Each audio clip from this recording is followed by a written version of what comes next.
ओम। आर्य समाज सुंदर विहार के ऑनलाइन साप्ताहिक सत्संग के 12वें जूम वेबिनार में आप सभी का स्वागत है। परमपिता परमेश्वर को नमन करते हुए सभी उपस्थित आर्यजन को मेरी सादर नमस्ते। सत्संग शुरू करते हैं। सबसे पहले गायत्री महामंत्र को एक बार बोल लेंगे। सभी सीधे बैठेंगे और कोमलता से आंखें बंद कर लेंगे। ओम भूर्भुवः स्वाहा तत्सवितुर्वरेण्यं भर्गो देवस्य धीमहि धियो यो नः प्रचोदयात्। ओम शांति शांति शांति। ओम। आवाज कम आ रही है।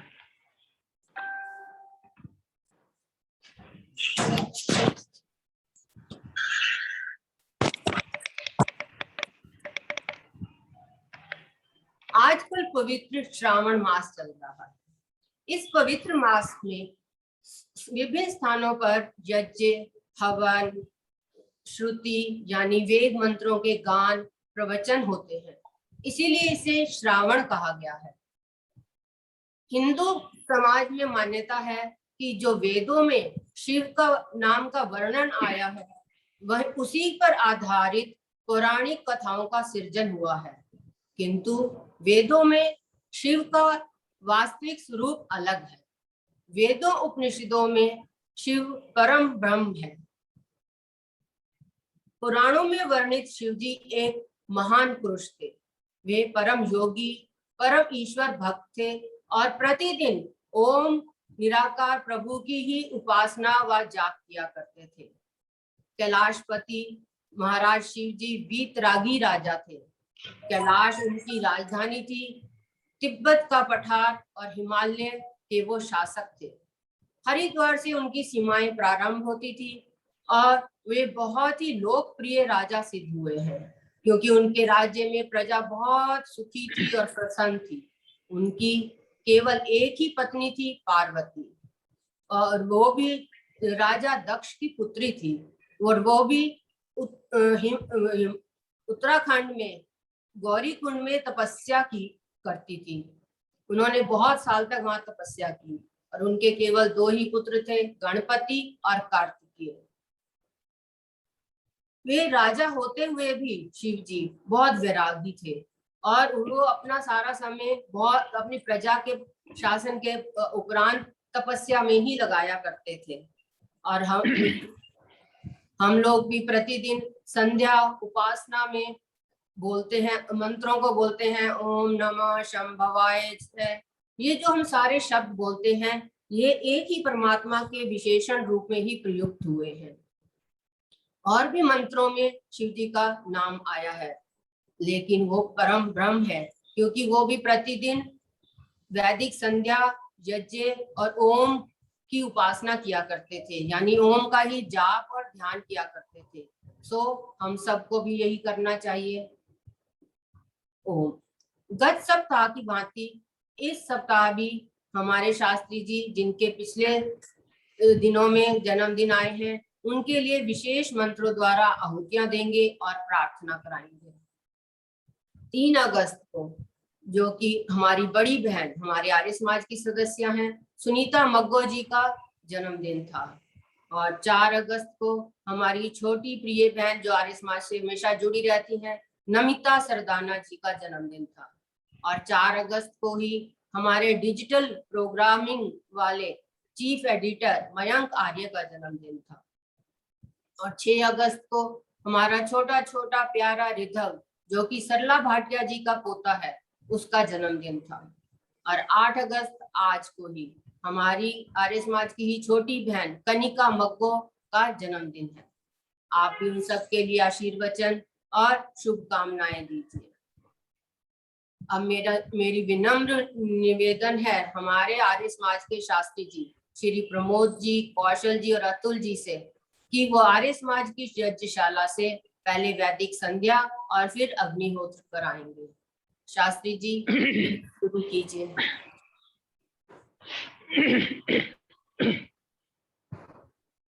ओम। आइएगा, गत सप्ताह की भांति इस सप्ताह भी हम सभी वर्चुअल माध्यम से एक साथ मिलकर के परमपिता परमेश्वर के चरणों में अपनी पवित्र प्रार्थनाओं को लेकर के उपस्थित हैं।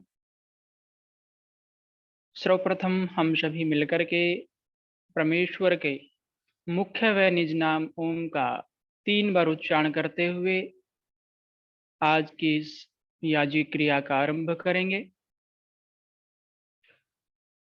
ओम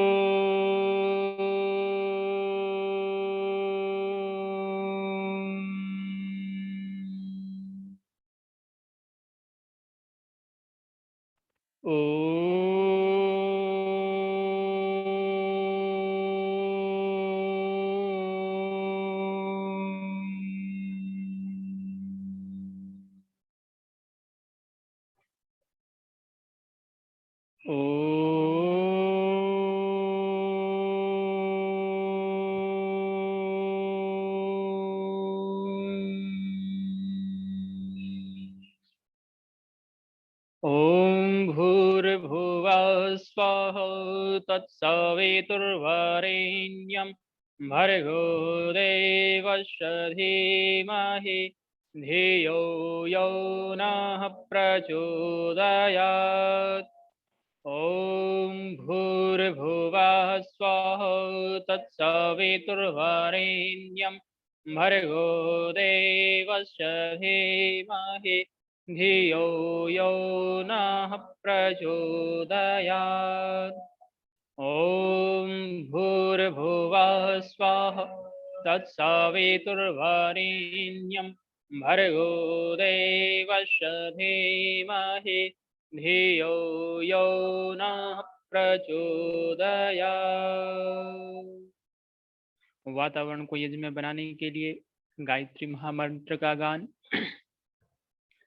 तूने हमें उत्पन्न किया, पालन कर रहा है तूने हमें उत्पन्न किया, पालन कर रहा है तुझसे ही पाते प्राण हम, दुखियों के कष्ट हरता है तुझसे ही पाते प्राण हम, दुखियों के कष्ट हरता है तेरा महान तेज है, छाया हुआ सभी स्थान। तेरा महान तेज है, छाया हुआ सभी स्थान। सृष्टि के वस्तु में तू हो रहा है विद्यमान। सृष्टि के वस्तु में तू हो रहा है विद्यमान। तेरा ही धरते ध्यान हम, मांगते तेरी दया।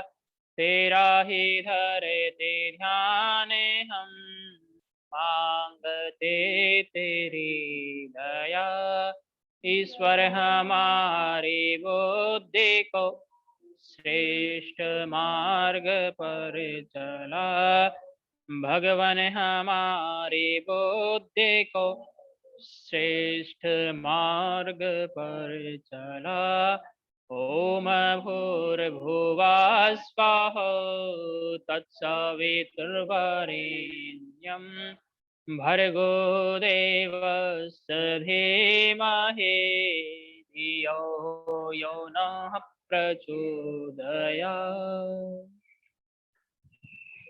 अथ वैदिक संध्या ब्रह्मयज्ञ पुस्तकों का पेज नंबर 3।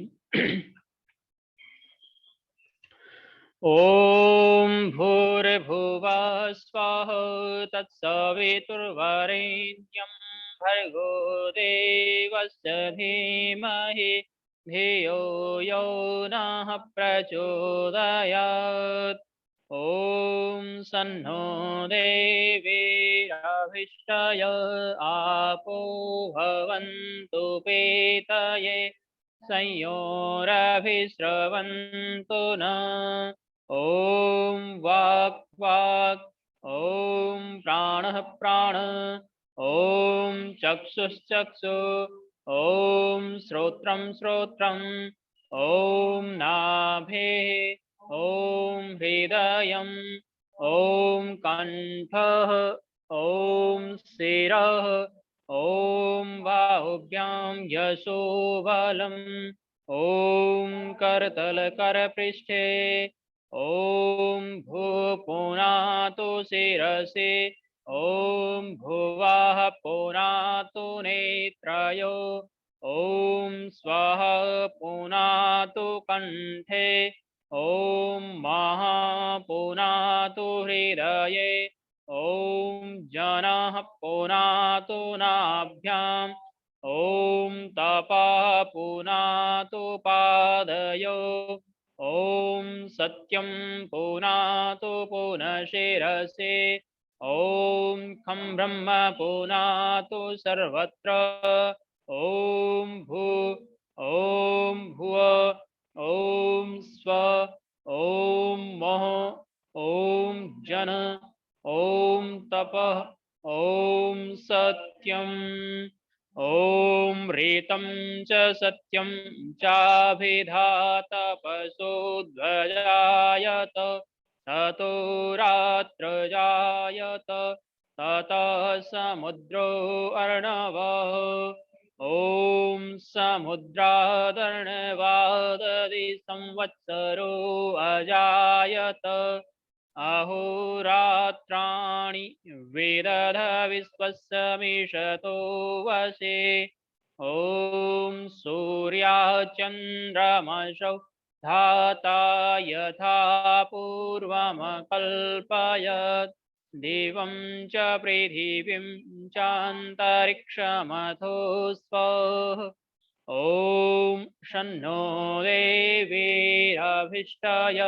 आपो भवन्तु पेतये संयोरभिस्रवन्तु न।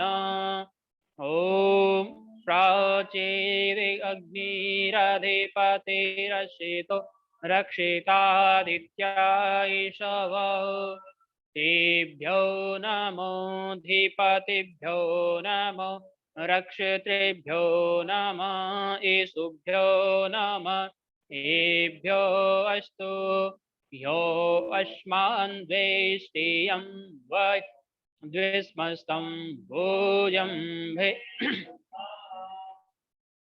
ॐ दक्षिणादिगिन्द्रोऽधिपतिशिरक्षिराजि रक्षिता पितर ईशवः तेभ्यो नमो अधिपतिभ्यो नमो रक्षतृभ्यो नमः ईशुभ्यो नमः एभ्यो अस्तु यो अस्मान् द्वेष्टियं वयं द्विस्मस्तं भोजम्भे दद्मः ॐ प्रतीचेदिक्वरुणोऽधिपते प्रेदाको रक्षिता अन्नमिषवः तेभ्यो नमो अधिपतिभ्यो नमो रक्षतृभ्यो नमः ईशुभ्यो नमः एभ्यो अस्तु यो अस्मान् द्वेष्टियं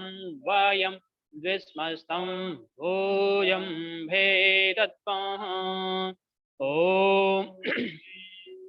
दिक्सोमोऽधिपते स्वजो रक्षिता शनिरिषवः तेभ्यो नमोऽधिपतिभ्यो नमो रक्षतृभ्यो नमः ईशुभ्यो नमः एभ्यो अस्तु यो अस्मान् द्वेष्टियं वयं द्विस्मस्तं भोजं भेदद्मः ॐ ध्रुवादिग्विष्णुरधिपते कल्माषग्रीव रक्षिता विरोधैषव तेभ्यो नमोऽधिपतिभ्यो नमो रक्षिभ्यो नमः ईशुभ्यो नमः एभ्यो अस्तु यो अस्मान् द्वेष्टियं वयं द्विस्मस्तं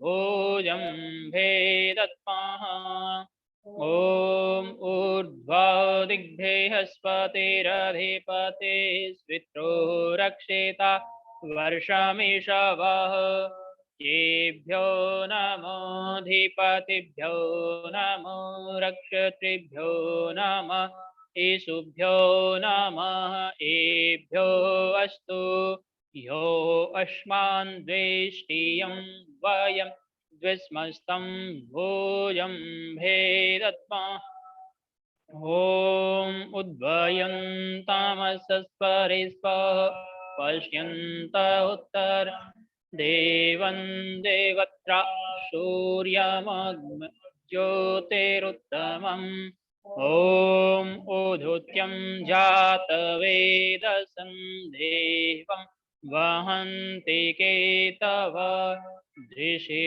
विश्वाय सूर्यम् ॐ चित्रं देवानामुदगादनीकं चक्षुर्मित्रस्य वरुणस्याग्नि आप्राज्या वा पृथिवी अन्तरिक्षं सूर्य आत्मा जगतस्तुषश्च स्वाहा ॐ तच्चक्षुर्देवहितं पुरुस्तात् शुक्रमुच्चर पश्येम शरदशतं जीवेम शरदशतं शृणुयाम शरदशतं प्रब्रवाम शरदशतमदेन श्याम शरदशतं भूयश शरदशतात् ॐ भूर्भुवः स्वाहा तत्सवितुर्वरेण्यं भर्गो देवस्य धीमहि धियो यो नः प्रचोदयात् हे ईश्वर दयानिधे भवत्कृपयानेन जपोपासनादिकर्मणः धर्मार्थकाममोक्षाणां सद्यसिद्धिर्भवेन्नः ॐ नमः शम्भवाय च मायो भवाय च नमः शङ्कराय च मयस्कराय च नमः शिवाय च शिवतराय च ॐ शान्ति शान्ति शान्तिः इति संध्योपासना विधि आचमन करेंगे।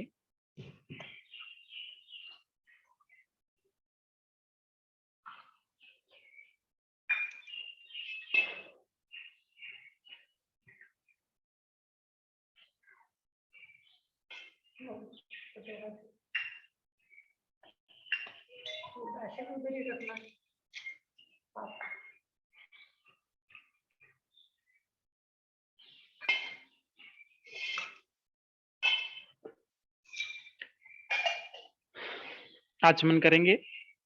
ओम अमृतोपस्त्रणमसे स्वाहा। ओम अमृतापिधानमसे स्वाहा। ओम सत्यं यशस्थिरमयि श्रेयतां स्वाहा। इसी हाथ में जल लेंगे, सामने कटोरी में छोड़ देंगे। उसके पश्चात बाएं हाथ में लेफ्ट हैंड में जल लेंगे।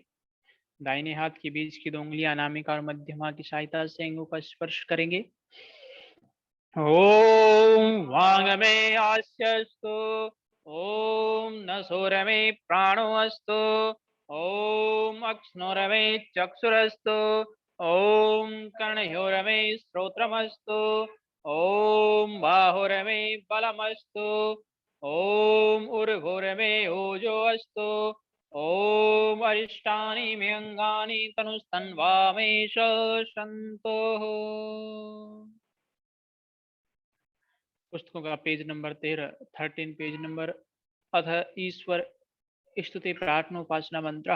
इन 8 मंत्रों के माध्यम से हम परमपिता परमेश्वर की स्तुति प्रार्थना और उपासना करते हैं। आइएगा हम सभी मिलकर के बड़े ही श्रद्धा व भक्ति भाव के साथ इन पवित्र पावन वैदिक मंत्रों का उच्चारण करें।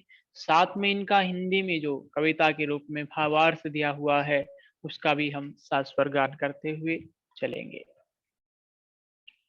ॐ विश्वानि देव सवितरदुरेतानि पराशुभ यद्भद्रं तन्न आशुभ। तु सर्वेश सकल सुखदाता शुद्ध स्वरूप विधाता है।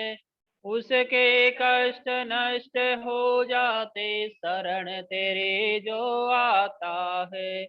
सारे दुर्गुण दुर्व्यसनों से हमको नाथ बचा लीजिए। मंगलमय गुण कर्म पदार्थ प्रेम सिंधु हमको दीजिए। ॐ हिरण्यगर्भो समवर्तताग्रे भूतश्च जातः पतिरेक आसीत्। सदाधार पृथिवीं ज्ञामुदेमां तस्मै देवाय विशाविधेम। तू ही स्वयं प्रकाश सुचेतन सुख स्वरूप सुभत्राता है। सूर्य चंद्र लोकादिक को तू रचता और टिकाता है। पहले था अब भी तू ही है घट घट में व्यापक स्वामी। योग भक्ति तप द्वारा तुझको पावे हम अंतरयामी। ॐ य आत्मदा बलदाय विश्व उपासते प्रसिद्धं यस्य देवा यस्य छाया अमृतं यस्य मृत्यो कस्मै देवाय विशाविधेम। तू हे आत्मज्ञान बलदाता सुयस वियजन गाते हैं। तेरे चरण शरण में आकर भव सागर तर जाते हैं। तुझको ही जपना जीवन है मरण तुझे विसराने में। मेरे सारे शक्ति लगे प्रभु तुझसे लगन लगाने। ॐ य प्राण तो निविशतो महित्वैकैद्राज जगतो बभूव। य एषे अस्य द्विपदश्चतुष्पद कस्मै देवाय विशाविधेम। तूने अपनी अनुपम माया से जग ज्योति जगाई है। मनुष्य और पशुओं को रच कर निज महिमा प्रगटाई है। अपने ही सिंहासन पर श्रद्धा से तुझे बिठाते हैं। भक्ति भाव से भेंटे लेकर शरण तुम्हारे आते।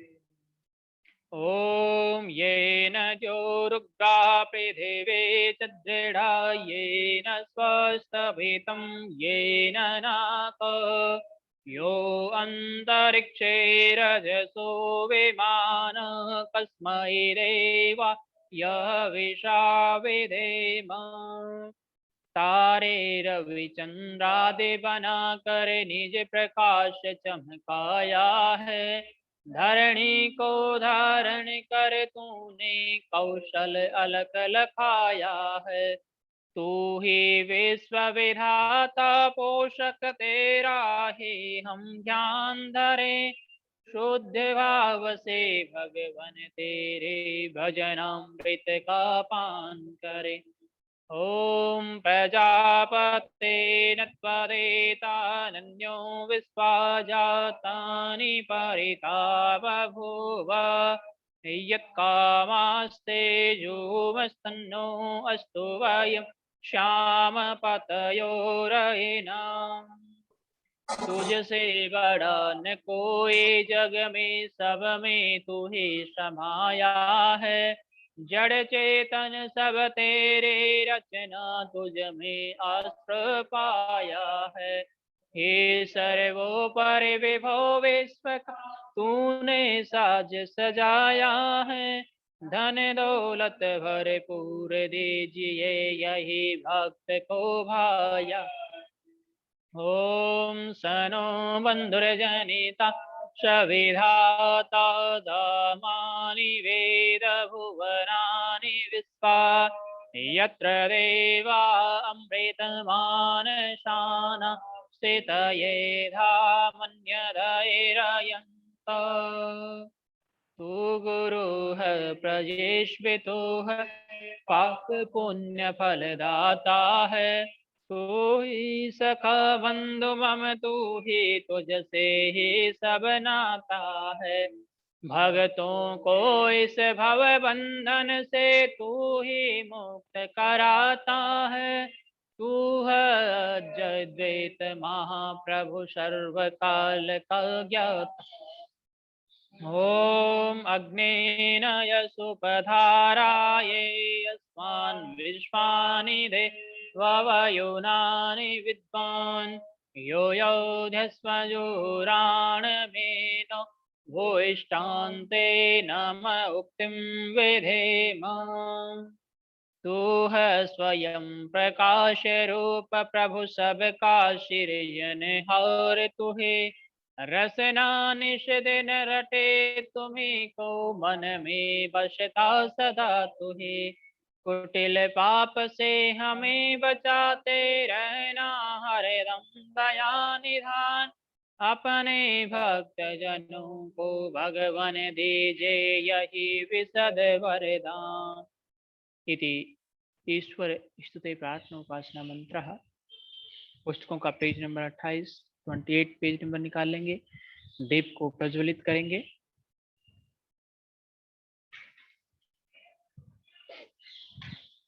ओम भूर्भुवः स्वः।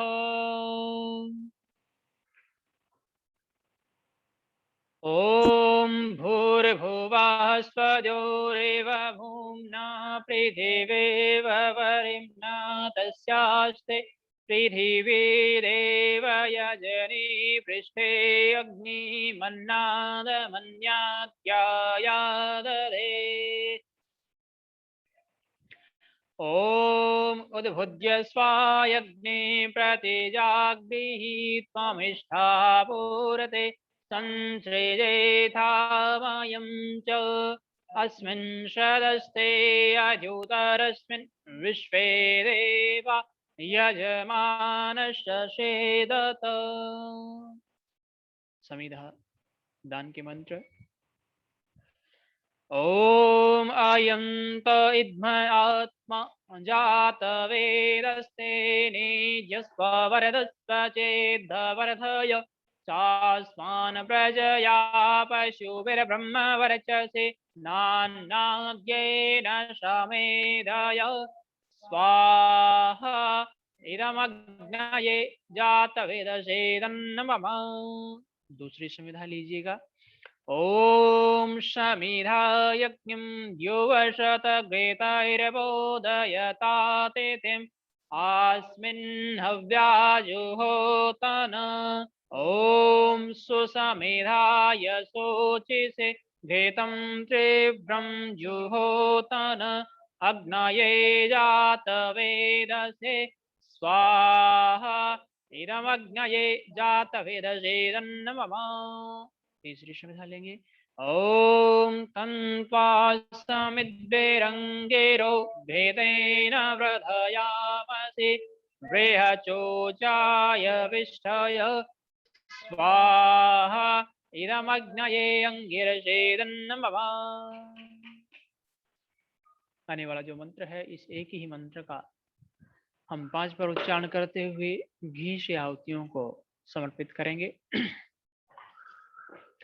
ओम अयंत इद्म आत्मा जात वेदस्ते नीचस्वरदस्व चेद्वर्धय तास्मान् प्रजया पशुभिर्ब्रह्म वर्चसे नान्ना येन शमेधय स्वाहा इदमग्नये जातवेदसे तन्नमः। ओम अयंत इद्म आत्मा जात वेदस्ते नीत्यस्वरदस्व चेद्वर्धय चास्मान् प्रजया पशुभिर्ब्रह्म वर्चसे नान्ना येन शमेधय स्वाहा इदमग्नये जातवेदसे तन्नमः। ओम अयंत इद्म आत्मा जात वेदस्ते नीत्यस्वरदस्व चेद्वर्धय चास्मान् प्रजया पशुभिर्ब्रह्म वर्चसे नान्नाद्येन शमेधय स्वाहा इदमग्नये जातवेदसे तन्नमः। ओम अयंत इद्म आत्मा जात वेदस्ते नीत्यस्वरदस्व चेद्वर्धय चास्मान् प्रजया पशुभिर्ब्रह्म वर्चसे नान्ना येन शमेधय स्वाहा इदमग्नये जातवेदसे तन्नमः। ओम अयंत इद्म आत्मा जात वेदस्ते नीत्यस्वरदस्व चेद्वर्धय चास्मान् प्रजया पशुभिर्ब्रह्म वर्चसे नान्ना येन शमेधय स्वाहा इदमग्नये जातवेदसे तन्नमः। जल प्रसेचन। ओम अदिते अनुमन्य स्वाहा। ओम अनुमते अनुमन्य स्वाहा।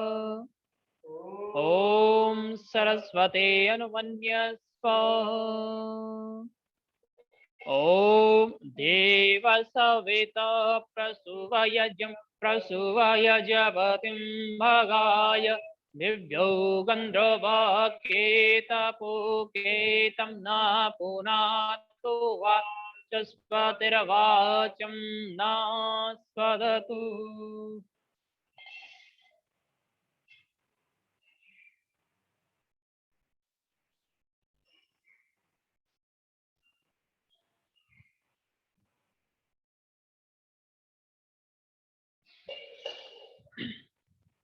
चम्मच उठाइएगा। पहली आहुति उत्तर दिशा में अपने बाएं हाथ की तरफ अपनी तरफ से सामने की तरफ लाइन बनाते हुए, दूसरी दक्षिण दिशा में दाहिने हाथ की तरफ लाइन बनाते हुए, बाकी सभी मध्य में श्वास शब्द के उच्चारण के साथ। ओम अग्नये स्वाहा इदमग्नये तन्नमः।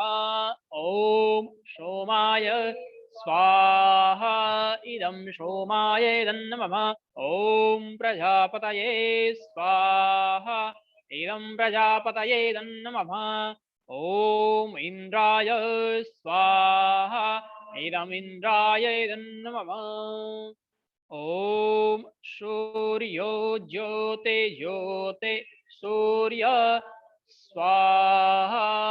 ओम सूर्यो वर्चो ज्योतिर्वर्च स्वाहा।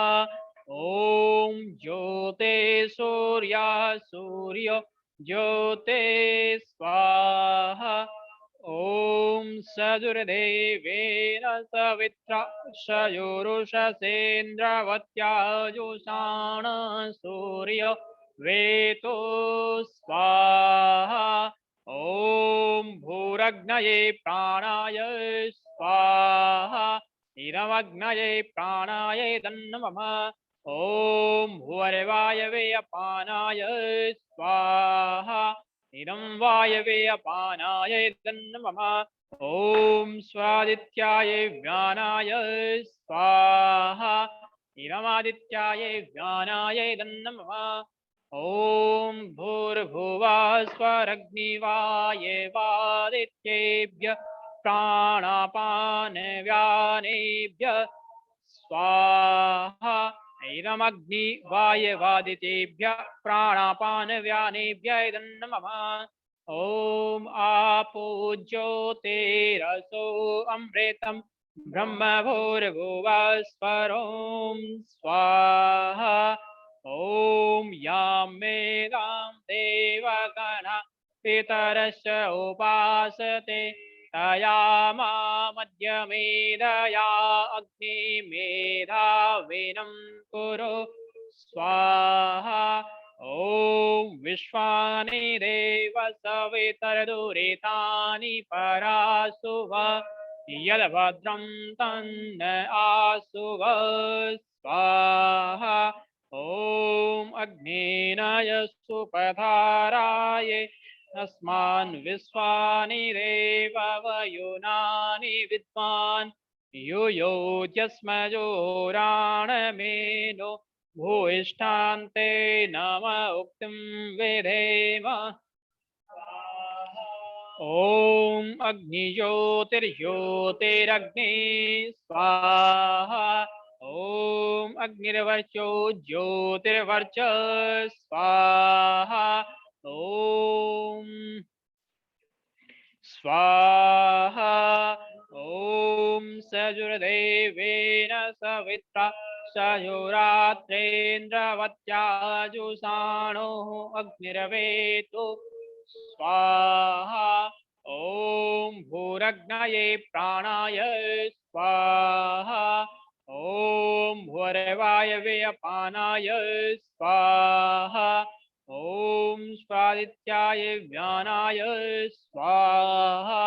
ॐ भूर्भुवः स्वरग्निवायवादित्येभ्यः प्राणापानव्यानेभ्यः स्वाहा। ॐ आपो ज्योतिरसो अमृतं ब्रह्म भूर्भुवः स्वरों स्वाहा। केवल मात्र घृत से आहुतियां होंगी। उसी प्रकार से पहली आहुति उत्तर दिशा में बाईं हाथ की तरफ, दूसरी दक्षिण दिशा में दाहिने हाथ की तरफ, बाकी सभी मध्य में श्वास शब्द के उच्चारण के साथ। पुस्तकों का पेज नंबर 36 पूर्ण आहुति प्रकरण हम निकाल लेंगे। ओम अग्नये स्वाहा इदम अग्नये नमः। ओम सोमाय स्वाहा इदं सोमाय नमः। ओम प्रजापतये स्वाहा इदं प्रजापतये नमः। ओम इंद्राय स्वाहा इदं इंद्राय नमः। ओम भूरग्नये स्वाहा इदमग्नये नमः। ओम भूर्वायवे स्वाहा इदं वायवे नमः। ओम स्वादित्याय स्वाहा इदमादित्याय नमः। ओम भूर्भुवः स्वरग्निवायवादित्येभ्यः स्वाहा इदमग्निवायवादितेभ्यः नमः।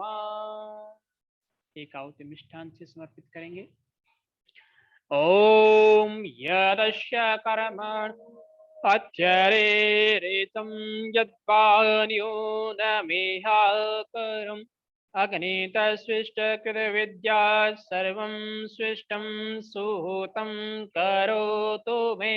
अग्नये स्विष्टकृते सुहूते सर्वप्रायश्चिता भूतीनां कामानां समर्दयते सर्वान् कामान् समर्दये स्वाहा इदमग्नये सृष्टिकृते नमः। ओम स्वाहा इदं प्रजापतये नमः। ओम भूर्भुवः स्वः अग्नयायुंषे पवस आसुभोर्जमेशं च न आरे वादस्वदुच्छुनां स्वाहा। इदमग्नये पौमानाय दन्नमः। ॐ भूर्भुवः स्वः अग्निरिषे पवमान पाञ्चजन्या पुरोहित तमीमहि महागयम् स्वाहा। इदमग्नये पवमानाय दन्नमः। ॐ भूर्भुवः स्वः अग्ने पावस्व स्वपा अस्मै वच सुवीर्यं ददद्रायिमहि पूषं स्वाहा। इदमग्नये पवमानाय दन्नमः। ॐ भूर्भुवः स्वः प्रजापते नत्वदेतान्यो विश्वा जातानि परिता बभूव। यत्कामास्ते योमस्तन्नो अस्तु वयं श्यामपतयोरयिना स्वाहा। इदं प्रजापतये दन्नमः। समग्र सहिताहुत्या।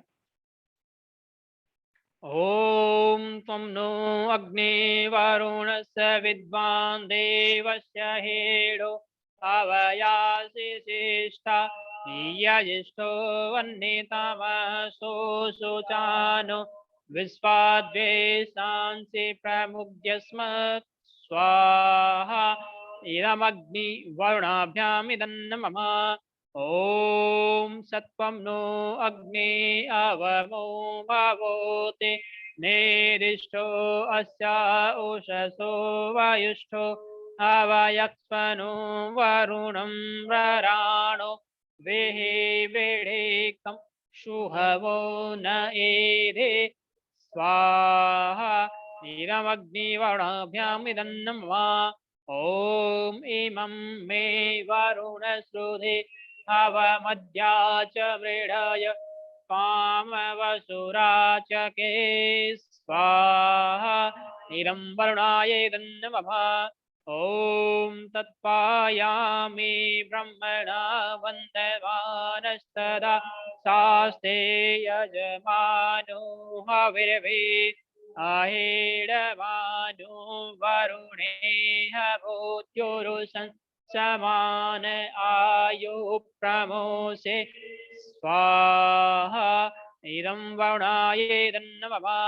ॐ ये ते शतं वरुणये सहस्रं यजेयापासाविततामान्ता ते विरनो अदसवितोत विष्णुर्विश्वे मुञ्चन्तु मरुतः स्वर्गा स्वाहा।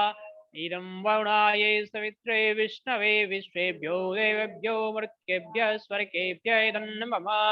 ॐ आयास्याग्ने अस्तनविशस्ते पास सत्त्वमित्त्वमायासे आयानो यज्ञं वासय नो धेहि भेषजपुं स्वाहा। इदमग्नये ऐसेदन्नमः। ॐ ऊर्ध्वतमं वरुणपाशमस्सदवादमं विमध्यमं श्रद्धाय अथावयमादित्यव्रते तवानागसौ आदितयेषां स्वाहा। इदं वरुणाय आदित्याय अदितये च दन्नमः। ॐ भवतन शमनसौ सचेतसा वरे पसौ मायजगुं येगुं शिष्टं वा यजपतिं जातवेदसौ शिवौ भवतमद्यन स्वाहा। इदं जातवेदोभ्यामिदन्नमः।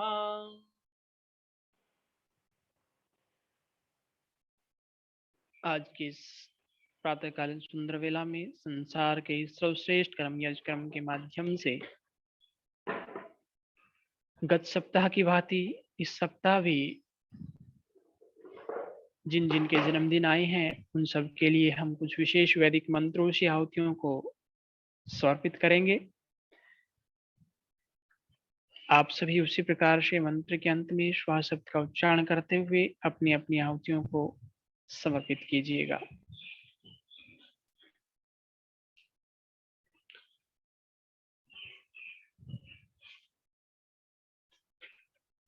ॐ उपप्रियं पनिप्नतं यौवानम् आहुतिव्रतम् अग्मबिभ्रतो नमो दृगम् आयु कृणोतु मे स्वाहा। ॐ जिह्वास्तजिह्वासं सर्वम् आयुर्जिह्वासं स्वाहा। ॐ उपजीवास्तोपजीव्यासं सर्वम् आयुर्जिह्वासं स्वाहा। ॐ सञ्जीवास्त संजीव्यासं सर्वम् आयुर्जिव्यासं स्वाहा। ॐ जीव्लास्त जिव्यासं सर्वम् आयुर्जिव्यासं स्वाहा। ॐ शतं जीवस्तरथो वर्धमान शतं हेमन्तातमो वसन्तान् शतमिन्द्राग्ने सविता बृहस्पति शतायुषा हविषेवं पुनरदो स्वाहा। ॐ आयुषायु कृतां जीवायुष्मान् जीवमामृता प्राणि आत्मतां जीवमामृतो हृदगावशं स्वाहा। ॐ सत्यम् आशिषं कृणुताव्योदये किरचिदहवथ स्वेभिरेवये विश्वामृतो अपभवन्तो विश्वा तद रोदसे शृणुतं विश्वमिन्वे स्वाहा। यज्ञ की पूर्णाहुति हम करेंगे 3 बार गायत्री महामंत्र के माध्यम से, 3 बार यज्ञ की पूर्णाहुति। ओम भूर्भुवः स्वः तत्सवितुर्वरेण्यं भर्गो देवस्य धीमहि धियो यो नः प्रचोदयात् स्वाहा। ओम भूर्भुवः स्वः तत्सवितुर्वरेण्यं भर्गो देवस्य धीमहि धियो यो नः प्रचोदयात् स्वाहा। ॐ भूर्भुवः स्वः तत्सवितुर्वरेण्यं भर्गो देवस्य धीमहि धियो यो नः प्रचोदयात् स्वाहा। ॐ सर्वं वै पूर्णं स्वाहा। ॐ सर्वं वै पूर्णं स्वाहा। ॐ सर्वं वै पूर्णं स्वाहा।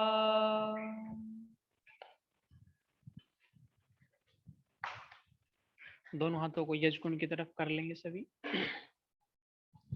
ओम तेजोवसि तेजोमयि देहि वीर्यमसि वीर्यमयि देहि बलमसि बलमयि देहि ओजोवसि ओजोमयि देहि मन्युर्हसि मन्युमयि देहि सहोवसि सहोमयि देहि।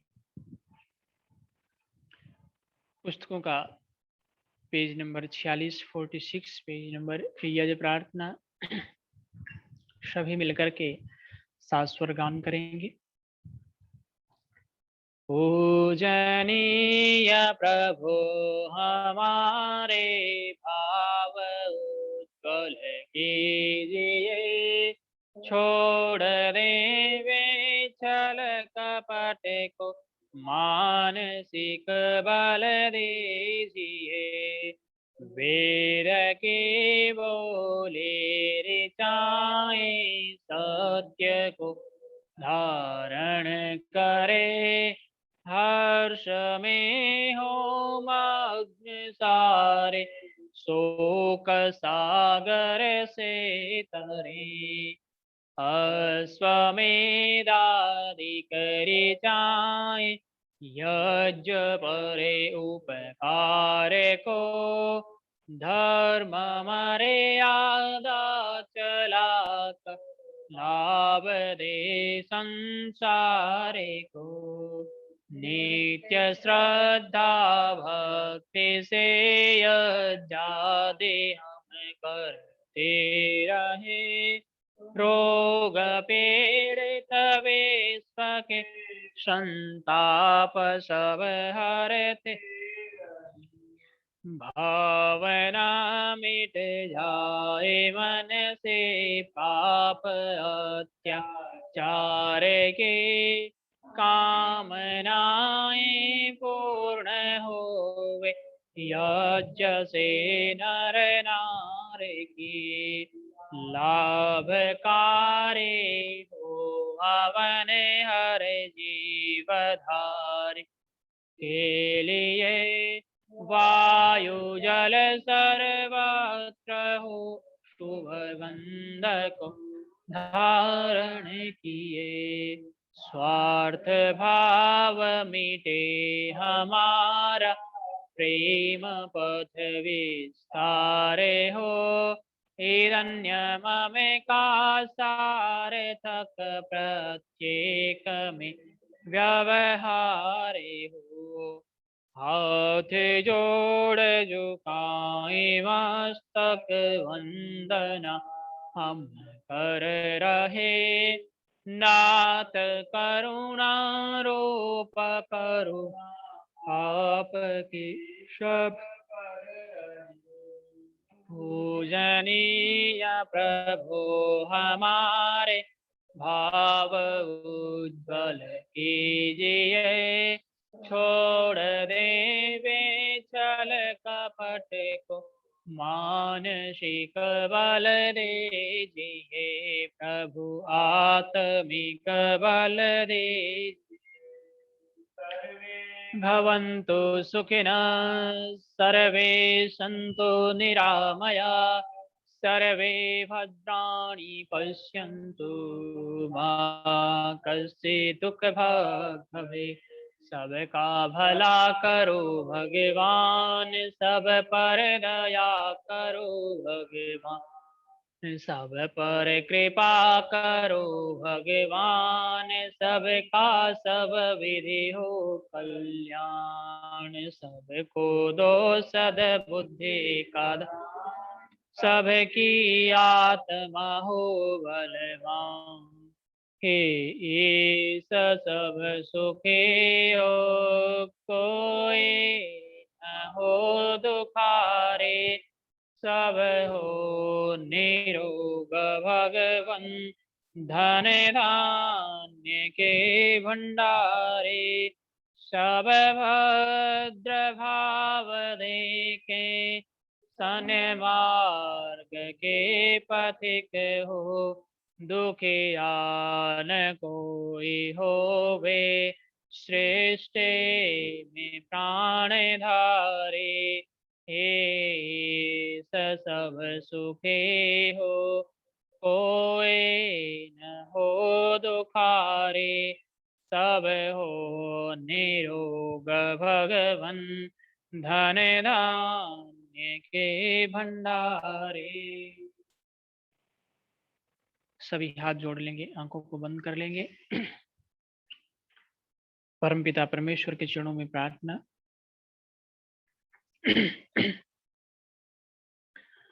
ओम भूर्भुवः स्वः तत्सवितुर्वरेण्यं भर्गो देवस्य धीमहि धियो यो नः प्रचोदयात्। हे सर्वाधार सर्वंतर्यामिन परमेश्वर, तुम अनंत काल से अपने उपकारों की वर्षा हम सब पर किए जाते हो। प्राणी मात्र की संपूर्ण कामनाओं को तुम ही प्रतीक्षण पूर्ण करते हो। हमारे लिए जो कुछ शुभ तथा हितकर है, उसे तुम बिना मांगे ही स्वयं हमारी झोली में डालते ही चले जाते हो। तुम्हारे आंचल में अविचल शांति तथा आनंद का वास है। तुम्हारी चरण शरण की शीतल छाया में परम तृप्ति व शाश्वत सुख की उपलब्धि है। हे जगत पिता परमेश्वर, हम में सच्ची श्रद्धा तथा विश्वास उत्पन्न हो, हम तुम्हारी अमृतमयी गोद में बैठने के अधिकारी बने। अंतःकरण को मलिन बनाने वाली स्वार्थ तथा संकीर्णता की शव शूद्र भावनाओं से हे प्रभु हम ऊंचे उठे। काम क्रोध लोभ मोह ईर्ष्या द्वेष इत्यादि कुटिल भावनाओं तथा सम्मलिन वासनाओं को हम दूर करें। हे परम पावन प्रभु, हम में सात्विक प्रवृत्तियां जागृत हो। क्षमा, सरलता, स्थिरता, निर्भयता, अहंकार शून्यता इत्यादि शुभ भावनाएं हमारी संपत्ति हो। हमारा शरीर स्वस्थ तथा परिपुष्ट हो, हमारी आत्मा सुंदर तथा पवित्र हो। हे प्रभु, आज के इस प्रातःकालीन सुंदर वेला में संसार के इस सर्वश्रेष्ठ कर्म यज्ञ कर्म के माध्यम से इस सप्ताह जिन भी महानुभावों के सज्जनों के जन्म दिवस आए हैं, इस श्रृंखला में श्री सुनीता मग्गो जी, नमिता सरदाना जी, मयंक आर्य जी, रिधव भाटिया जी व कनिका मग्गो जी, इन सब के लिए बारंबार आपके चरणों में यही प्रार्थना है, याचना है, ये स्थायु हो, दीर्घायु हो, स्वस्थ बने रहें, सुंदर बने रहें, निरोग बने रहें, संसार के प्रत्येक क्षेत्र में निरंतर आगे बढ़ने की सामर्थ्य, शक्ति, प्रेरणा, ऊर्जा आपके आशीर्वाद के रूप में निरंतर इन सबों को मिलती रहे तथा ये सभी इसी प्रकार से यज्ञ आदि श्रेष्ठ कर्मों को करते हुए सेवा, परोपकार आदि उच्च गुणों को अपने जीवन में धारण करते हुए निरंतर अपने जीवनों को आगे आगे बढ़ाते रहें, उन्नति और वृद्धि को प्राप्त होते रहें। हे प्रभु, इन कामनाओं और इन प्रार्थनाओं को स्वीकार कर हमें कृतार्थ करो। ओम शांति ही शांति ही शांति ही। अच्छा लग रहा है घी बहुत कम था, दूसरा इसमें ज्यादा था तो मैंने काट दिया। सभी को मेरी सादर नमस्ते।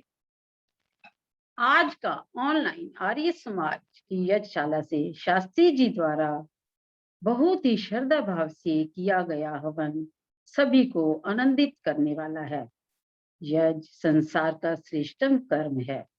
यज्ञ करने से आंतरिक आनंद के साथ साथ वहां का संपूर्ण वातावरण पवित्र एवं देवमय बन जाता है।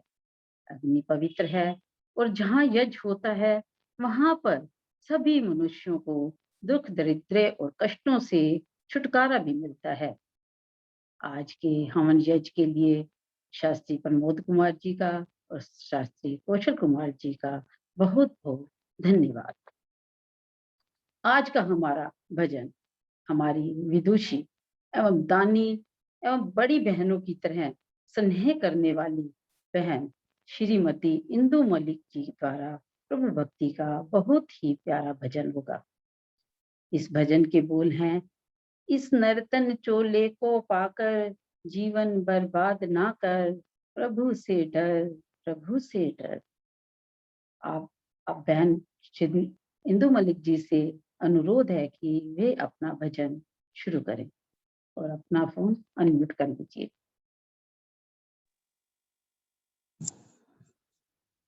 सब प्रेमी जनों को मेरा बहुत बहुत प्रणाम।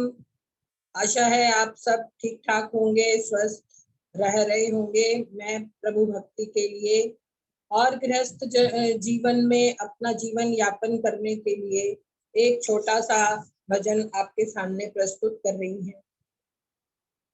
इस नर्तन चोले को पाकर जीवन बर्बाद न कर, प्रभु से डर। मन रूपी मंदिर के अंदर दुर्गुण आबाद न कर, प्रभु से डर। परम पिता से प्यार कर, शुद्ध आचार विचार कर, परम पिता से प्यार कर, शुद्ध आचार विचार कर। इंद्रियों को वश में करके मन अपने को मार कर, जप ओम नाम तू सुबह शाम, इसमें प्रमाद ना कर, प्रभु से डर। मन रूपी मंदिर के अंदर दुर्गुण आबाद न कर, प्रभु से डर। बिल्डिंग आलीशान बना, फर्नीचर से खूब सजा, बिल्डिंग आलीशान बना, फर्नीचर से खूब सजा, बिजली के पंखे फिट करके, रेडियो बढ़िया सा मंगवा, पर अपने सुख के लिए किसी का घर बर्बाद न कर, प्रभु से डर। पर अपने सुख के लिए किसी का घर बर्बाद न कर, प्रभु से डर। मन रूपी मंदिर के अंदर दुर्गुण आबाद न कर, प्रभु से डर।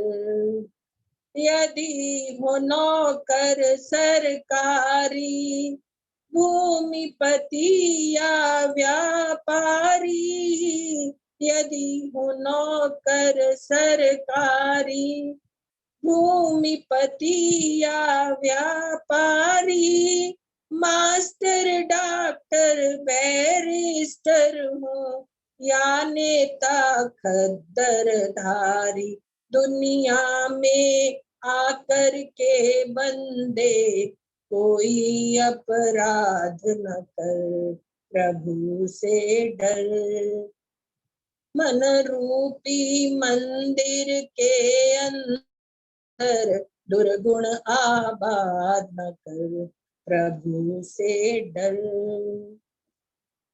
सेवा अपना लक्ष्य बना, दीन दुखी के कष्ट मिटा, सेवा अपना लक्ष्य बना, दीन दुखी के कष्ट मिटा, हीरा जन्म मोलक है ये, मिट्टी में ना इसे मिला, मन को संभाल तू प्रभु के लाल, इसको आजाद न कर, प्रभु से डर। इस नर्तन चोले को पाकर जीवन बर्बाद न कर, प्रभु से डर। धन्यवाद आप सबका।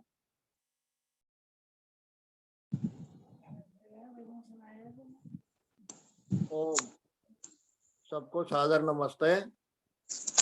आर्य समाज के विदुषी सदस्य श्रीमती इंदु मलिक जी, जो कि आर्य समाज के सदस्य होने के साथ साथ एक सामाजिक और धार्मिक कार्यकर्ता भी हैं, उनका बहुत ही सुंदर प्रभु भक्ति का प्रेरणा स्वरूप भजन के लिए बहुत बहुत धन्यवाद।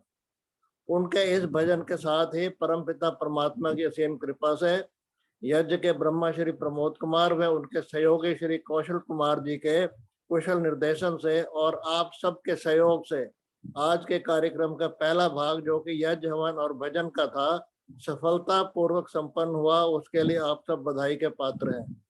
श्रीमती नम्रता रहेजा, जो हमारी महिला समाज की प्रधाना है, उन्होंने बड़ी सुंदर श्रावणी पर्व, कल्याणकारी शिव और ओम की भूमिका के साथ कार्यक्रम का आरंभ कराया। उनका बहुत बहुत धन्यवाद। इसके साथ ही श्रीमती सुदेश जी, जो हमारी समाज की मंत्रिणी है, उन्होंने बहुत सुंदर भूमिका के साथ कार्यक्रम का संचालन किया।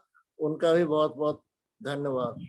इस कार्यक्रम का दूसरा भाग प्रवचन का है, जिसके लिए विश्व ख्याति प्राप्त वैदिक प्रवक्ता और हम सबके जाने पहचाने माननीय आचार्य राजू वैज्ञानिक जी हमारे साथ जुड़ चुके हैं। उनका हार्दिक अभिनंदन और स्वागत।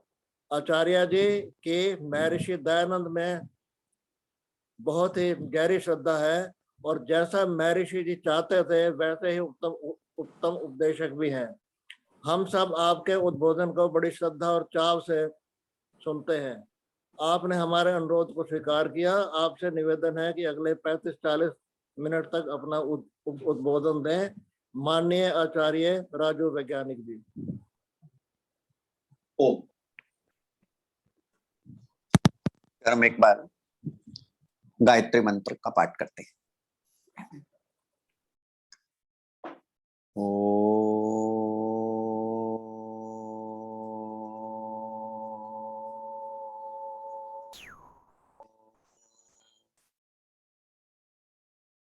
भुवः स्वाहा तत्सवितुर्वरेण्यं भर्गो देवस्य धीमहि धियो यो नः प्रचोदयात्।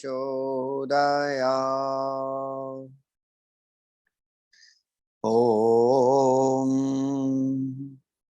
योगे योगे तव स्तरम् वाजे वाजे हवामहे सखाय इन्द्रमोताये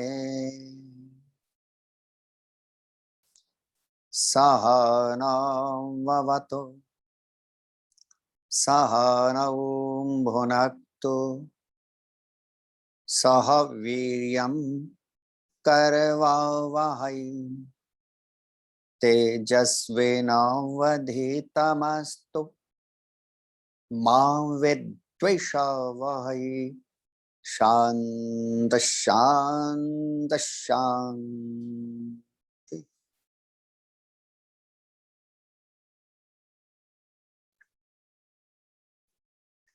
उपस्थित वंदनीय मातृशक्ति,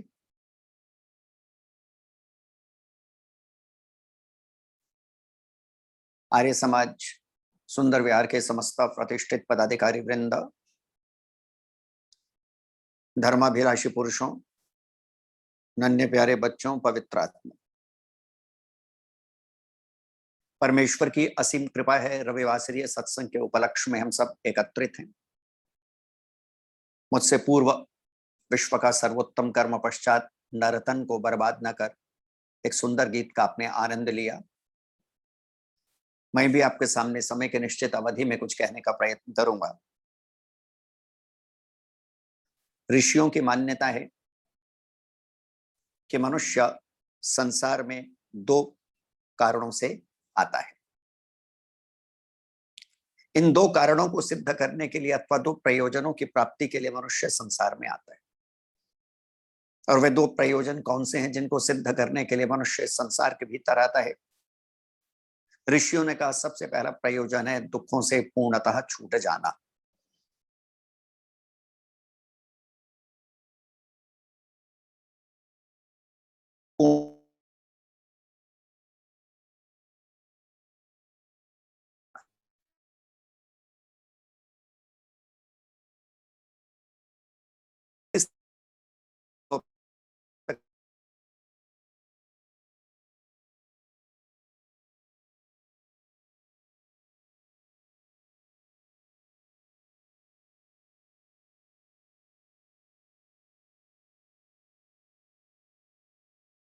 प्रकार का लाते हैं। और वे दूसरा प्रयोजन क्या कहते हैं? सुख को प्राप्त करना। दोनों भाषा के अंतर के साथ एक ही बात है कि पूर्णतः दुख से मुक्त होते हुए स्थूल नहीं अपितु सूक्ष्म, क्षणिक नहीं अपितु स्थायी सुख को प्राप्त करना इस जीवन का उद्देश्य है। कोई प्रश्न करे, मन के भीतर भाव उठता हो और भाव उठता हम संसार के भीतर बारंबार क्यों आते हैं, उसके पीछे कारण क्या है? तो हमारे ऋषियों ने कारण बतला दिया, आनंद की प्राप्ति। और यह क्रम कब तक चलता रहता है? जब तक जीव की मुक्ति नहीं हो जाती, क्योंकि मुक्ति के भीतर ही मनुष्य को पूर्ण आनंद की प्राप्ति होती है। तो वह जो सुख की प्राप्ति है और दुख का निराकरण है, वस्तुतः वे कैसे संभव हो सकता है? उसके लिए एक बात अच्छी तरह समझ लीजिएगा, दुख से छूटकर पूर्ण सुख को प्राप्त करना ये मानव तन के भीतर ही संभव है। इसके अतिरिक्त और कहीं पर भी इसकी संभावना नहीं। कारण, क्योंकि मनुष्य की जो योनि है वो उभय योनि है। अब ये उभय योनि क्या होती है? दो प्रकार की योनियां हैं, एक भोग योनि है, एक कर्म योनि है। भोग योनि पशुओं की जितनी भी योनि है वो भोग रहे हैं, पिछले कर्मों का भोग रहे हैं, बंधे हुए हैं, फंसे हुए हैं, दुखों को भोग रहे हैं। लेकिन मानव की जो योनि है, मेरी और आपकी जो योनि है, जो शरीर मुझे और आपको प्राप्त हुआ है, वह उभय योनि है, जिसमें मनुष्य भोग भी करता है, पूर्वकृत कर्मों का फल भी भोगता है और नए कर्मों को करता हुआ मुक्ति को भी प्राप्त करने की कोशिश करता है। तो ये मानव तन की गरिमा है। इसी कारण मानव तन श्रेष्ठ है। मन के भीतर प्रश्न उठता होगा, मानव तन क्यों कर श्रेष्ठ कह दिया गया? उसका उत्तर ही केवल इतना कि इस मानव तन को प्राप्त करके हम उस परम तत्व को जान सकते हैं, परमेश्वर को प्राप्त कर सकते हैं। केन उपनिषद के भीतर एक छोटा सा संवाद आता है, जिसके भीतर बतलाया गया कि मानव तन की सार्थकता कब है और मानव तन की व्यर्थता कब है। वहां पे केन उपनिषद का ऋषि लिखता है, इहि चेद वेदिन तदत्य सत्यमस्ति न चेदिया वेदीन महति विनष्टि। इसका अर्थ क्या है? इसका अर्थ यह है कि मानव तन को प्राप्त करके अगर आत्म साक्षात्कार नहीं किया, स्वयं को नहीं जाना, दूसरी बात परमेश्वर को जानने का प्रयत्न नहीं किया, ब्रह्म से एकता स्थापित करने की कोशिश नहीं की, तो मानव तन का यह सबसे अधिक दुरुपयोग है। इसे उपनिषद के ऋषि ने महति विनष्टि के नाम से पुकारा है। और महति विनष्टि का अभिप्राय होता है समूल नाश, जिससे बढ़ के दूसरी हानि नहीं हो सकती, एब्सोल्यूट लॉस। समझने की कोशिश कीजिए कैसे। जैसे एक पिता अपने बेटे को 100 रुपए दे और कहे, बेटा जाके व्यापार का 7 दिन का समय है, 7 दिन के बाद जब तू आएगा तो व्यापार में तूने कितनी वृद्धि की, 100 के कितने कर दिए, मुझे इस बात का पूरा लेखा जोखा दियो, ब्यौरा दियो। बेटा प्रसन्नता से 100 रुपए को स्वीकार करता है। पिता ने 7 दिन दे दिए कि 7 दिन के भीतर व्यापार कर। 7 दिन पिता प्रतीक्षा करता रहता है कि मेरा बेटा कौन सा व्यापार कर रहा है, कैसा व्यापार कर रहा है। 7 दिन बीतते हैं, बेटा पिता के पास आता है। पिता उससे सबसे पहला प्रश्न करते हैं, जो तुझे मैंने 100 रुपए दिए थे ये बता कितने हो गए।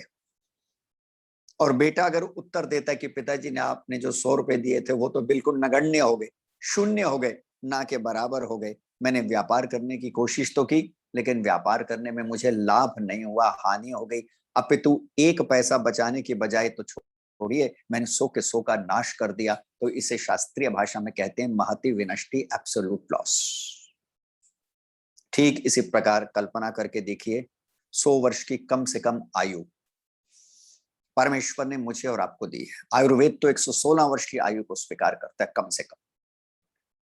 परमेश्वर ने कम से कम जीवेम शरदः शतम, श्रेणुयाम शरदः शतम, प्रभ्रवाम शरदः शतम, आदि नस्याम शरदः शतम मंत्र आप बोलते हैं, उसमें 100 वर्ष की कम से कम आयु की याचना और प्रार्थना है। और दिन तो साथ ही हैं।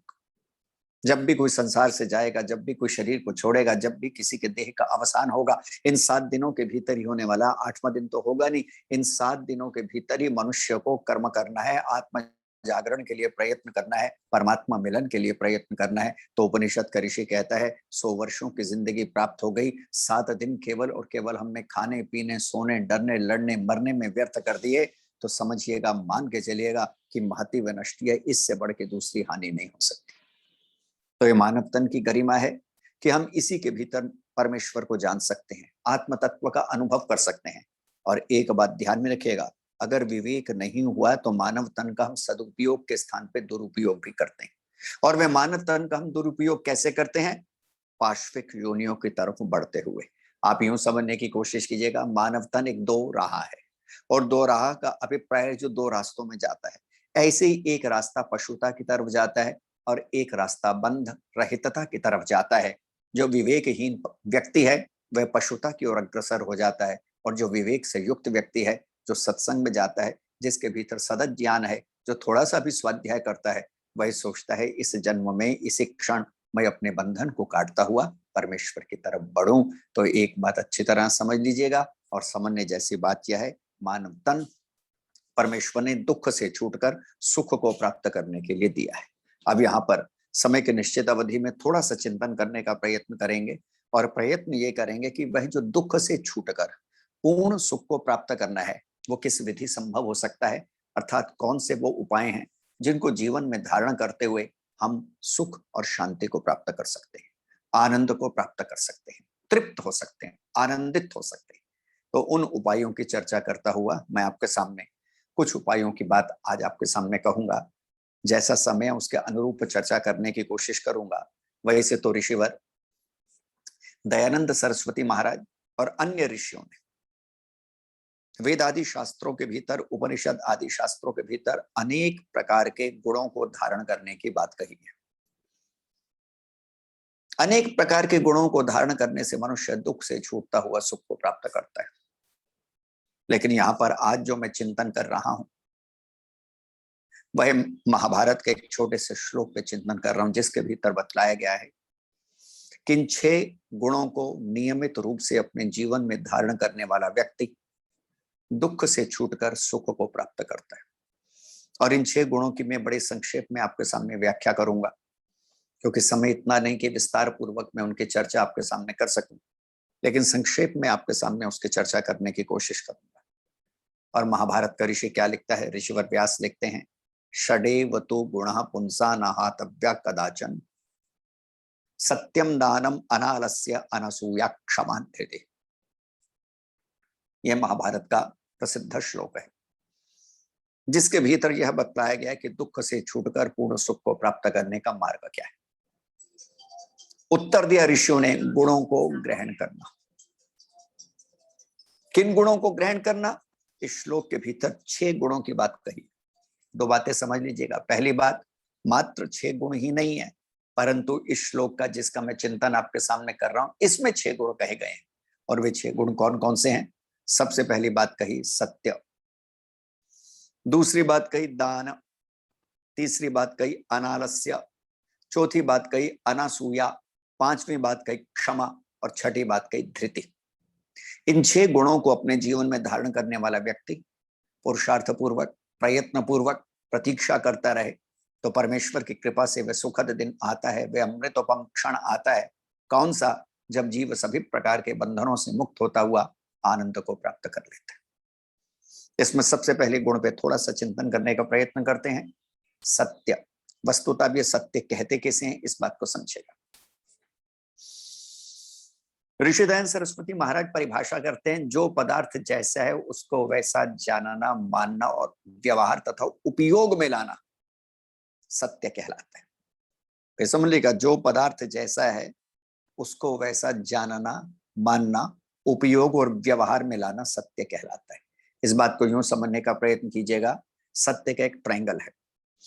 और वह ट्रायंगल कैसा है? सबसे पहली बात, सत्य वाणी के भीतर हो, दूसरी बात सत्य हृदय के भीतर हो, और तीसरी बात सत्य आपके कर्मों के भीतर हो।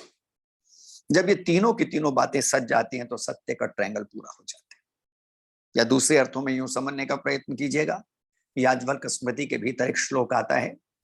ऋषि याज्ञवल्क्य से किसी ने पूछा कि ये जो सत्य है इसका आचरण हम किस प्रकार करें? तो ऋषि याज्ञवल्क्य उत्तर देते हैं, मनसा वाचा कर्मणा सत्यम समाचरेत, कि मनुष्य मन वचन कर्म से सत्य का पालन करे। ये बड़ी महत्वपूर्ण बात है। कई व्यक्ति ऐसे होते हैं जिनके मन के भीतर तो सत्य होता है लेकिन वाणी के भीतर सत्य नहीं होता। कईयों की वाणी के भीतर सत्य होता है, मन के भीतर सत्य नहीं होता। और कईयों के वाणी और मन के भीतर सत्य होता है लेकिन उनके कर्मों के भीतर सत्य नहीं होता। तो उसका परिणाम क्या होता है? यह जो सत्य है, इसका जो त्रिभुज है, ट्रायंगल है, वो टूट जाता है, वो खंडित हो जाता है, वो बिखर जाता है। और जब सत्य का ट्रायंगल बिखर जाए, टूट जाए, खंडित हो जाए तो मनुष्य को फिर सत्य से जुड़े फलों की प्राप्ति नहीं होती। सत्य के अनेक फल कहे गए, हमारे शास्त्रों के भीतर सत्य के अनेक फल कहे गए हैं। उसमें से एक फल शतपथ ब्राह्मण के भीतर बड़ा सुंदर बतलाया गया है। और वह फल क्या है? यजमान यज कर रहा है, जैसे अभी आपके यहाँ पे यज हो रहा था। अग्नि को प्रकाशित करने के लिए, उद्बुद्ध करने के लिए, प्रदीप्त करने के लिए, जाज्वल्यमान करने के लिए घी की आहुतियां डालता जा रहे हैं। तो शतपथ ब्राह्मण के भीतर ऋषि याज्ञवल्क्य लिखते हैं कि जैसे यज्ञाग्नि के भीतर घी की आहुतियां डाली जाती हैं और घी की आहुतियों को मानो यज्ञाग्नि स्वीकार करती है और उद्बुद्ध होते हुए ऊपर ऊपर और ऊपर ही उठती है, ऊर्ध्वगामी हो जाती है, ठीक इसी प्रकार जब यजमान यज्ञ करता हुआ अपने जीवन में सत्य रूपी घी की आहुति देता है तो वह भी उस अग्नि की भांति ऊंचा उठता जाता है। कहने का अभिप्राय क्या है? जो अपने जीवन में सत्य को धारण करते हैं वह उस अग्नि के समान ऊर्ध्वगमन को प्राप्त करते हैं, ऊंचे उठते जाते हैं। लेकिन सत्य को धारण करना अपने आप में अत्यंत कठिन कार्य है, इस बात को समझ लीजिएगा। या इसे यूं समझने का प्रयत्न कीजिएगा, परमेश्वर की राह पे चलना या सुपथ पे चलना या दुखों से निवृत्त होने के लिए अथवा सुखों को प्राप्त करने के लिए जो मार्ग है वे मार्ग कांटों से भरा हुआ मार्ग है। वह ऐसा मार्ग नहीं है कि आपने सोचा और सुन लिया, आज प्रवचन सुन लिया कि सत्य के मार्ग पे चलना है, सत्य के मार्ग से चलते हुए सुख की प्राप्ति होती है, सत्य के मार्ग पे चलते हुए आनंद की प्राप्ति होती है, सत्य के मार्ग पे चलते हुए दुख निवृत्त होते हैं, और आप सोचते हैं कि बस हो गया और हम चलने लगे। लेकिन जब आप सत्य के मार्ग पे चलेंगे प्रियात्मन, तो अनेक प्रकार की बाधाएं आएंगी। लेकिन करना क्या है? उन बाधाओं को सहर्ष स्वीकार करते हुए उन बाधाओं से पीड़ित नहीं होना, उन बाधाओं से व्याकुल नहीं होना, उन बाधाओं से घबराना नहीं, उनसे दुखी नहीं होना, उनसे व्यथित नहीं होना, अपितु बाधाओं के सामने भी सीना तान के खड़े हो जाना है और उन बाधाओं को परास्त कर देना है। वो कौन कौन सी बाधाएं आती हैं सत्य के मार्ग पर चलते हुए?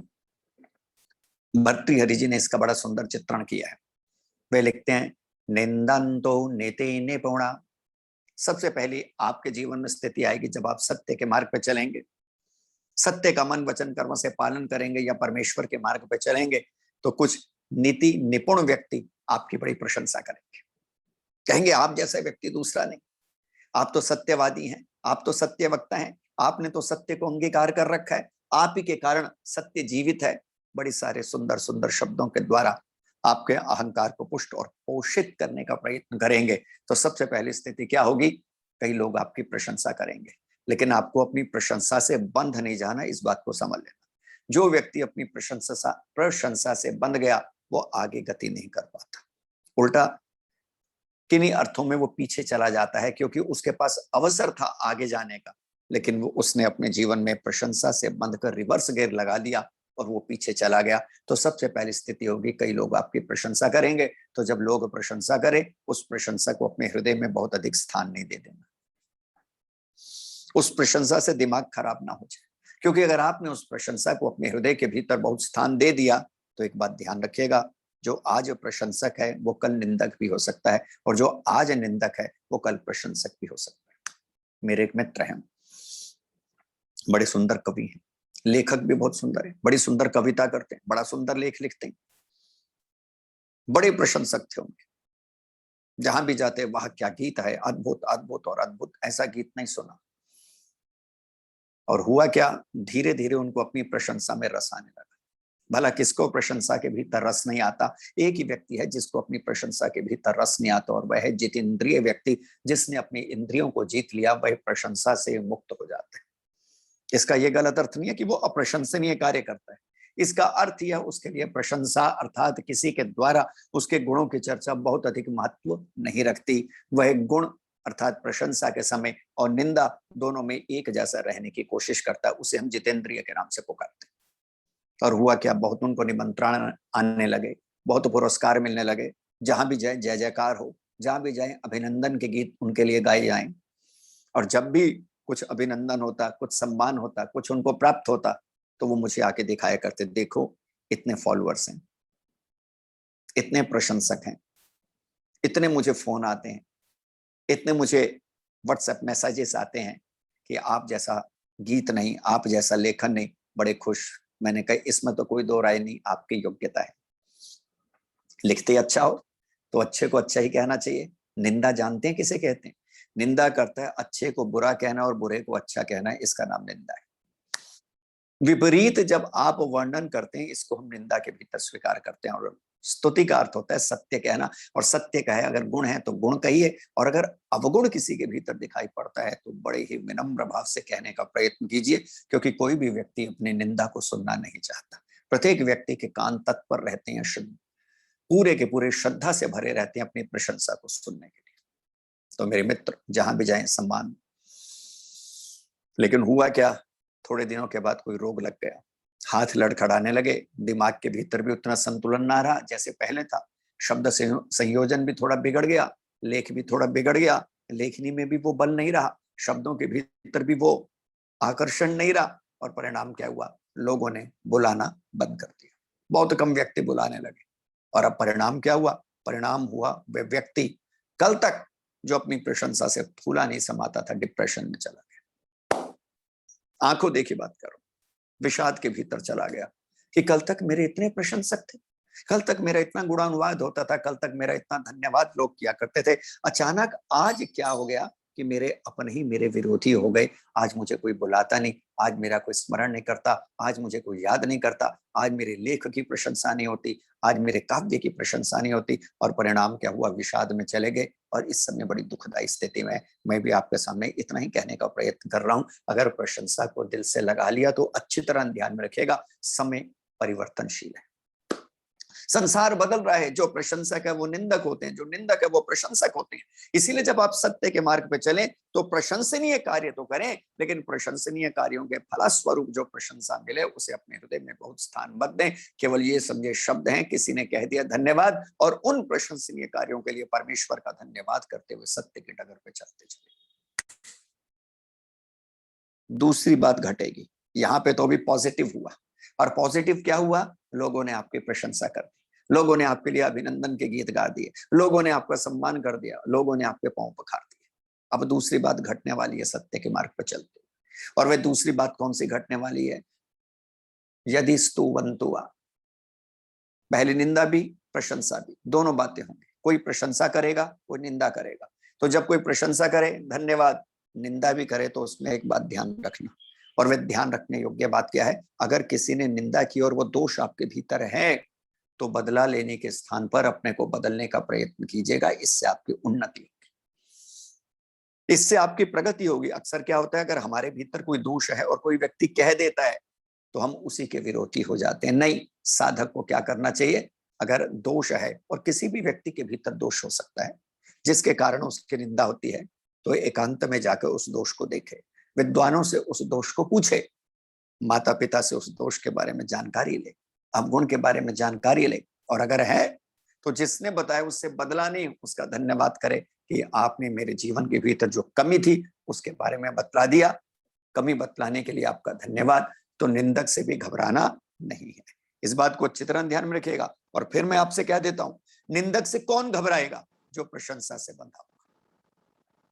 जो व्यक्ति अपनी प्रशंसा से नहीं बंधा, वो व्यक्ति अपनी निंदा से भी घबराने वाला नहीं। और जो व्यक्ति अपनी प्रशंसा से बंध गया कि सर्वत्र मेरा अभिनंदन हो, सर्वत्र मेरे अभिनंदन के गीत गाए जाएं, वो थोड़ी सी भी निंदा होगी तो छुई मुई के पत्ते की तरह बिखर जाएगा, टूट जाएगा, गिर जाएगा। इसलिए जीवन पाथेय क्या है, जीवन के पथ पे चलने का नियम क्या है, सत्य के पथ पे चलने का नियम क्या है। भर्तृहरि कह रहे हैं, प्रशंसा हो तो धन्यवाद कर देना, निंदा हो तो बेचैन नहीं होना, घबराना नहीं, बदले की भावना अपने भीतर मत लाना, प्रतिशोध की भावना अपने भीतर मत लाना। और अगली बात क्या होगी, लक्ष्मी समाविष्टो गच्छतु वा यथेष्टम। अगली बात क्या घटेगी, धन आएगा, हो सकता है अंबार लग जाए। इतना धनों की गिनने के लिए आपके पास समय भी ना हो। और फिर एक स्थिति ऐसी भी आने वाली है, कैसी स्थिति आने वाली है, हो सकता है कंगाली भी आ जाए। दोनों स्थितियां संसार के भीतर आती हैं। माला माल भी आदमी होता है, कंगाल भी आदमी होता है, बदहाल भी होता है, फटेहाल भी होता है। संसार के भीतर ये स्थितियां चलती रहती है, क्योंकि संसार कभी भी एक जैसा नहीं रहता। जैसे पानी का बहता हुआ जल होता है ना, संसार भी उस नदी की भांति है जो कभी भी एक जैसा नहीं होता। जैसे इंग्लिश की एक बड़ी प्रसिद्ध कहावत है, you can not step twice in the same water of same river. आप एक नदी के पानी में दोबारा पांव नहीं रख सकते, बह गया। ऐसे संसार परिवर्तनशील है, बह गया। और इस परिवर्तन के भीतर होगा क्या, कभी तो धन के अंबार लग जाएंगे और कभी बिल्कुल रंग हो जाओगे, कंगाल हो जाओगे। तो दोनों स्थितियों के भीतर आपको क्या करना है, सत्य के पथ को कभी नहीं छोड़ना। और फिर अगली स्थिति क्या आने वाली है, अद्यैव मरणमस्तु युगान्तरेव। अभी मरना पड़े या युगों के बाद मरना पड़े। सत्य के मार्ग पे चलते ऐसा भी हो सकता है, जहर हो, विष हो, अपमान हो, निंदा हो, पत्थर हो, गोलियां हो, सबका सब हो सकता है।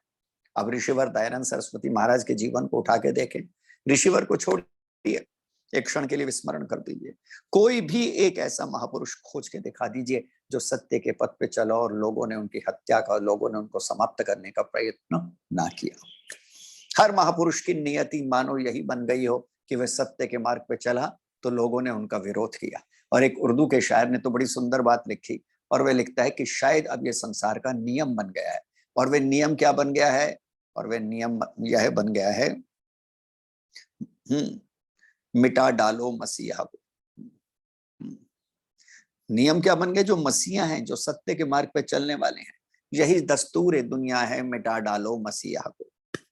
लगता है कि यही अब संसार का नियम बन गया कि जो सत्य के पथ पे चलने वाले हैं, धर्म के पथ पे चलने वाले हैं, न्याय के पथ पे चलने वाले हैं, सुपथ पे चलने वाले हैं, उन ऋषियों का, मुनियों का, साधु संतों का हम क्या करते हैं, यही दस्तूर दुनिया है, मिटा डालो मसीहा को, और आगे बाद में बनाओ मंदिर मस्जिद उनके चले जाने के बाद, कि जब वो चले जाते हैं तो उनके बाद उनकी स्मृति में, उनकी याद में मंदिर भी बनाए जा रहे हैं, शिलान्यास भी किए जा रहे हैं, सबका सब किया जा रहा है।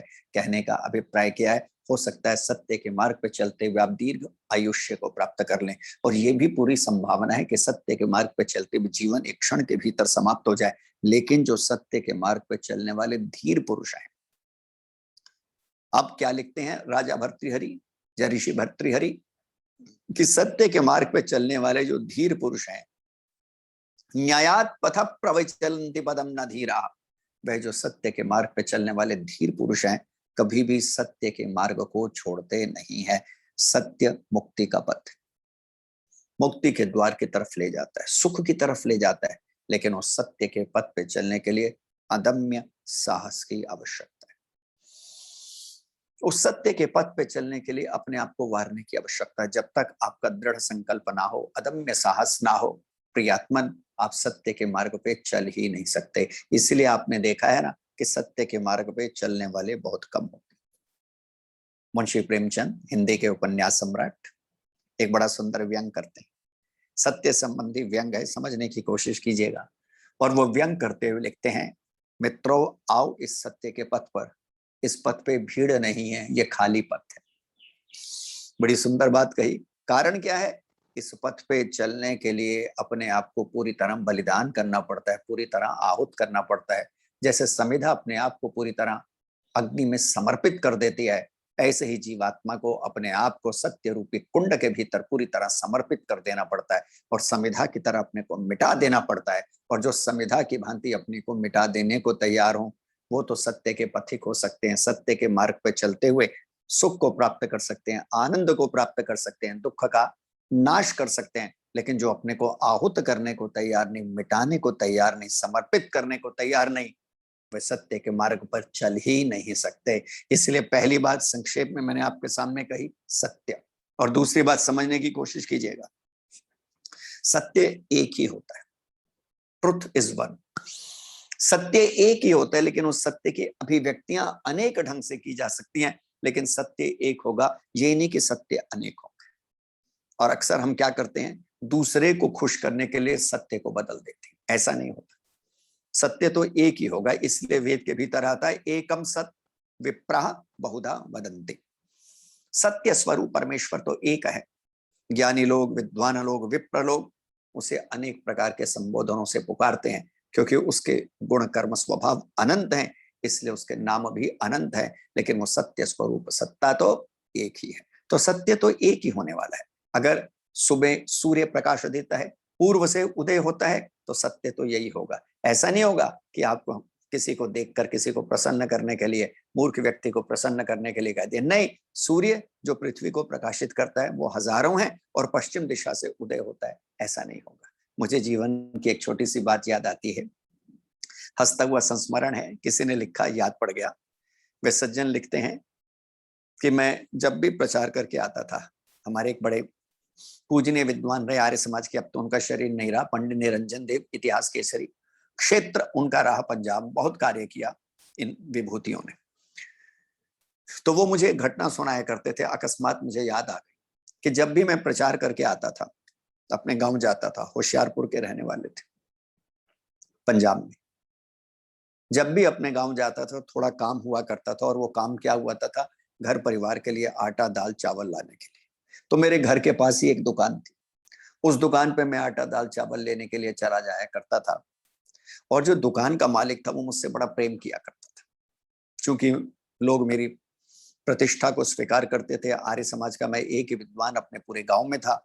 कोई भी आर्य समाज की रीति से यज्ञ कराना हो, लोग मुझे निमंत्रित किया करते थे, आमंत्रण देते थे, तो मैं वहां पे काफी लोगों के भीतर प्रतिष्ठित था। तो जब भी मैं उनके पास जाता, 15 दिन, महीने बाद, 2 महीने बाद, वो अक्सर मुझे कहा करते थे, पंडित जी थोड़ी देर के लिए रुक जाओ, रोज रोज आपका आना होता नहीं, 2-4 ज्ञान की बातें ही बतला दो। तो मैं उनके साथ बात करता था। एक दिन की बात है, हुआ क्या वो मुझे कुछ सामान दे रहे थे और सामान देते हुए बादल घिराए, आकाश पे एक छोटी सी बदली आ गई, आकाश काला हो गया मानो बरसने वाला हो। इतने में एक सज्जन कुछ लेने उनके पास आए और उनके दुकान पे खड़े हो गए, बात करने लगे। और वे क्या कहते हैं, आकाश को देखकर, छोटी सी बदली को देखकर, काले आकाश, घनघोर आकाश को देखकर लगता है बड़ी जल्दी बारिश होने वाली है। यह अनुमान प्रमाण है, बड़ी जल्दी बारिश होने वाली है। तो दुकानदार कहता, पंजाब का क्षेत्र था, कि तुसी ठीक कहते हो, कि आप बिल्कुल ठीक कहते हो, यू आर एब्सोल्युटली राइट, आप ठीक कहते हो। इतने वो पंडित जी से बात कर रहे थे, एक सज्जन और आ गए और वे सज्जन आए और उन्होंने कहा, ये बदली है, छोटी सी बदली है, आकाश क्लाउडी तो है, आकाश में बादल तो छाए हुए हैं, लेकिन ये बदली बहुत बड़ी बदली नहीं है, अभी थोड़ी सी हवा चलेगी, हवा चल भी रही है, आएगी और उस बदली को उड़ा के ले जाएगी, बारिश नहीं होने वाली। तो जानते हैं दुकानदार क्या कहते हैं, तुसी ठीक कहते। अब पंडित जी बड़े हैरान हुए। पंडित जी ने कहा, ये कैसा आदमी है? एक सज्जन इसे पहले कह के खड़े हुए हैं भी, और उन्होंने कहा कि आकाश को देख के लगता है झमाझम बारिश होगी, और उन्हें ये कहता है तुसी ठीक कहते हो, यू आर एब्सोल्युटली राइट, आप ठीक हो। और ये सज्जन अभी कह रहे हैं कि हवा आएगी और छोटी सी बदली को, बदली के टुकड़े को उड़ा के ले जाएगी। ये कहता है आप इनको भी ठीक कहते हैं। अब उसने प्रश्न कर लिया, भाई साहब आप पहले को भी ठीक कह रहे हो, आप दूसरे को भी ठीक कह रहे हो।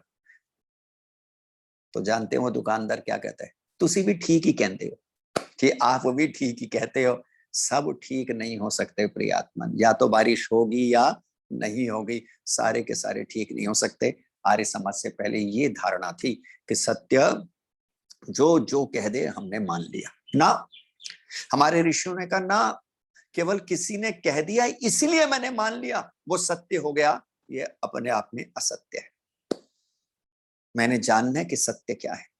तो सत्य को जानने का जो मूल आधार है वो क्या है? वैसे तो हमारे ऋषियों ने बड़े आधार कहे हैं सत्य को जानने के, लेकिन सत्य को जानने का मूल आधार है वेद। इसलिए ऋषि लिखते हैं, वेद सब सत्य विद्याओं का पुस्तक है, वेद का पढ़ना पढ़ाना और सुनना सुनाना सब आर्यों का परम धर्म है। सामान्य धर्म भी नहीं का, परम धर्म के नाम से उसको पुकारा, क्योंकि वेद सब सत्य विद्याओं का पुस्तक है। और संगति लगाएं तो मैं आपके सामने इतना ही कहने का निवेदन करूंगा, जो जितना वेद का स्वाध्याय करेगा वो उतना सत्य से परिचित होगा। जो जितना सत्य से परिचित होगा उतना उसके भीतर सत्य को धारण करने का संकल्प उठेगा। जिसका जितना सत्य को अपने जीवन में धारण करने का संकल्प उठेगा वो उतना ही सुख की ओर बढ़ेगा। और ठीक इसके विपरीत, जिसने सत्य के मूलाधार वेद को समझा ही नहीं, वेद को जाना ही नहीं, वेद का स्वाध्याय ही नहीं किया, वो कभी भी सत्य से परिचित नहीं होगा। और परिणाम क्या होगा? जैसे आज आप देख रहे हैं, दुनिया जो दुखी है, दुनिया जो व्यथित है, वो व्यथित इसलिए है क्योंकि वे सत्य के यथार्थ स्वरूप को जानते नहीं, सत्य के मूलाधार वेद से जुड़े नहीं। और अगर वे सत्य के मूलाधार वेद से जुड़े, वेद को जानने का प्रयत्न करें, तो उसका परिणाम क्या होगा? जानते हुए वो आगे बढ़ेंगे। तो संक्षेप में आपके सामने सत्य गुण की छोटी सी बात मैं कह रहा हूं। बाकी 5 गुणों की बात हमारे ऋषियों ने कही, उसमें से दूसरा गुण है दान। और दान का अनिवार्य संबंध केवल धन से नहीं है, अति संक्षेप में कह दूंगा। कई व्यक्ति दान से अभिप्राय क्या समझ लेते हैं? मात्र धन, दानी है ना, धनवान दानी नहीं। दान का संबंध जो कुछ आपके पास है उसे प्रेम पूर्वक मानवता की सेवा में अर्पित करना, जो कुछ आपके पास है। वेद का एक मंत्र है जिसकी एक सूक्ति है, मनुष्य 3 ढंग से दान कर सकता है। यजध्वम हविषा तना गिरा, यजध्वम दान कर, यज के अनेक अर्थ हैं, उसमें यहाँ पे एक अर्थ मैं ले रहा हूं, दान कर। हविषा वाणी के द्वारा, तना तन के द्वारा, गिरा वाणी के द्वारा। हविष कहते हैं धन को। 3 प्रकार से धन है तो उसका भी दान कीजिए, वो दान के अंतर्गत आता है। तना तन है तो तन के द्वारा भी सेवा करने का प्रयत्न कीजिए, वो भी दान के भीतर आता है। गिरा, गिरा कहते हैं वाणी को, वाणी के द्वारा भी आप यज्ञ कर सकते हैं। कोई व्यक्ति दुखी है, उसके पास गए, 2 क्षण के लिए उसका हाल पूछ लिया, उसके जीवन में बसंत आ गया, उसके जीवन में बाहर आ गया, आपने यज्ञ कर लिया। कोई व्यक्ति धनाभाव के भीतर विद्या को प्राप्त नहीं कर पा रहा, कोई व्यक्ति धनाभाव के भीतर अपने घर परिवार वालों का इलाज नहीं कर पा रहा, आपने उसके लिए धन की व्यवस्था कर दी, आपका दान हो गया। कई व्यक्ति ऐसे हैं जो वृद्ध होने के कारण चल नहीं पा रहे, रोगी हुए, आप उनके घर गए, शरीर से उनके लिए ले गए, हॉस्पिटल ले गए, उनके लिए कुछ कर दिया, ये तन का दान हो गया। किसी भी तरह से जो परमेश्वर ने आपको साधन दी है प्रियात्मन, उनका सदुपयोग करें। साधनों का सदुपयोग, ईश्वर प्रदत्त साधनों का सदुपयोग करना दान के अंतर्गत आता है। जो भी मिला है उसको बांटिए। तीसरी बात कही संक्षेप में, फिर कभी अवसर मिलेगा तो इसी बात पे मैं आगे चर्चा करूंगा। आज मैं थोड़ा सा संकेत ही कर पाया हूं सत्य के विषय में, और इन गुणों का तो केवल स्पर्श कर पाया हूं, उसका संकेत कर पाया हूं, इनका स्पर्श कर रहा हूं, ताकि आधी अधूरी मेरी बात ना रह जाए। मैं 6 गुणों की बात कह दूं। तीसरी बात कही अनालस्य, आलस्य को छोड़ देना सुख की प्राप्ति का मार्ग है, दुख के निवारण का मार्ग है। चौथी बात कही अनासूया। अनासूया शब्द बड़ा महत्वपूर्ण है, समझिएगा। असूया कहते हैं संस्कृत में दोष भरी दृष्टि को। असूया का अर्थ होता है जो व्यक्ति केवल दूसरों के दोषों को देखता है, कमियों को देखता है, अवगुणों को देखता है। और अनासूया का अर्थ होता है ऐसी दृष्टि को उपलब्ध कर लेना, ऐसी दृष्टि को प्राप्त कर लेना कि अब आप दूसरों के दोषों को नहीं अपितु दूसरों के गुणों को देखते हैं। पथिक जी ने अनेक सुंदर सुंदर गीतों की रचना की है। उसमें से एक गीत मैंने उनके मुखारविंद से, जब मेरी उनके साथ कथा चल रही थी, सुना था। उसकी एक पंक्ति याद पड़ गई, और वे क्या कहते हैं, हे प्रभो वर दीजिए धारण करें संतोष हम, हे प्रभो वर दीजिए धारण करें संतोष हम, दूसरों के गुण निहारें और अपने दोष हम। बस इसी को अनसूया दृष्टि के नाम से पुकारते हैं। 5वां गुण बतलाया क्षमा, प्रतिशोध अर्थात बदले की भावना का अभाव। और अंतिम गुण का धृति, सुख और दुख के भीतर एक जैसा होना, स्थिर होना, स्टेबल होना, पेशेंस रखना। ये 6 गुण इस महाभारत के श्लोक के भीतर सुख की प्राप्ति और दुख के निवारण हेतु कहे गए।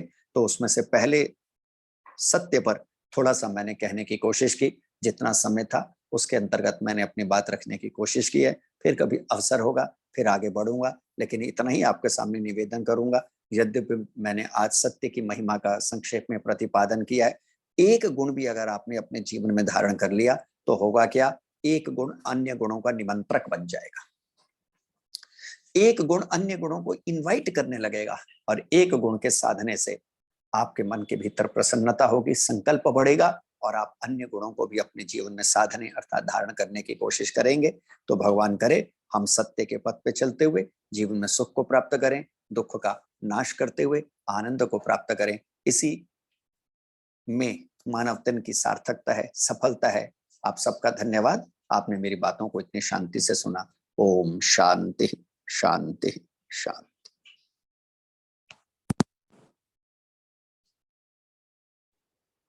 ओम। आचार्य राजू वैज्ञानिक जी का उद्बोधन अति उत्तम था। उन्होंने हमें दुखों से छूटने और सुखों को प्राप्त करने के 6 उपाय बताए। उसका जो मूल आधार था वो सत्य था, उसके ऊपर उन्होंने बहुत अच्छी तरह से प्रकाश डाला। बाकी का वर्णन हम उनसे फिर कभी सुनेंगे। उनका बहुत बहुत धन्यवाद। मेरा निवेदन है हमारी आर्य समाज के प्रधान श्री क्षेत्रपाल जी से कि वे आचार्य जी का और श्रोताओं का धन्यवाद करें। माननीय प्रधान जी। ओम। आर्य समाज सुंदर आयोजित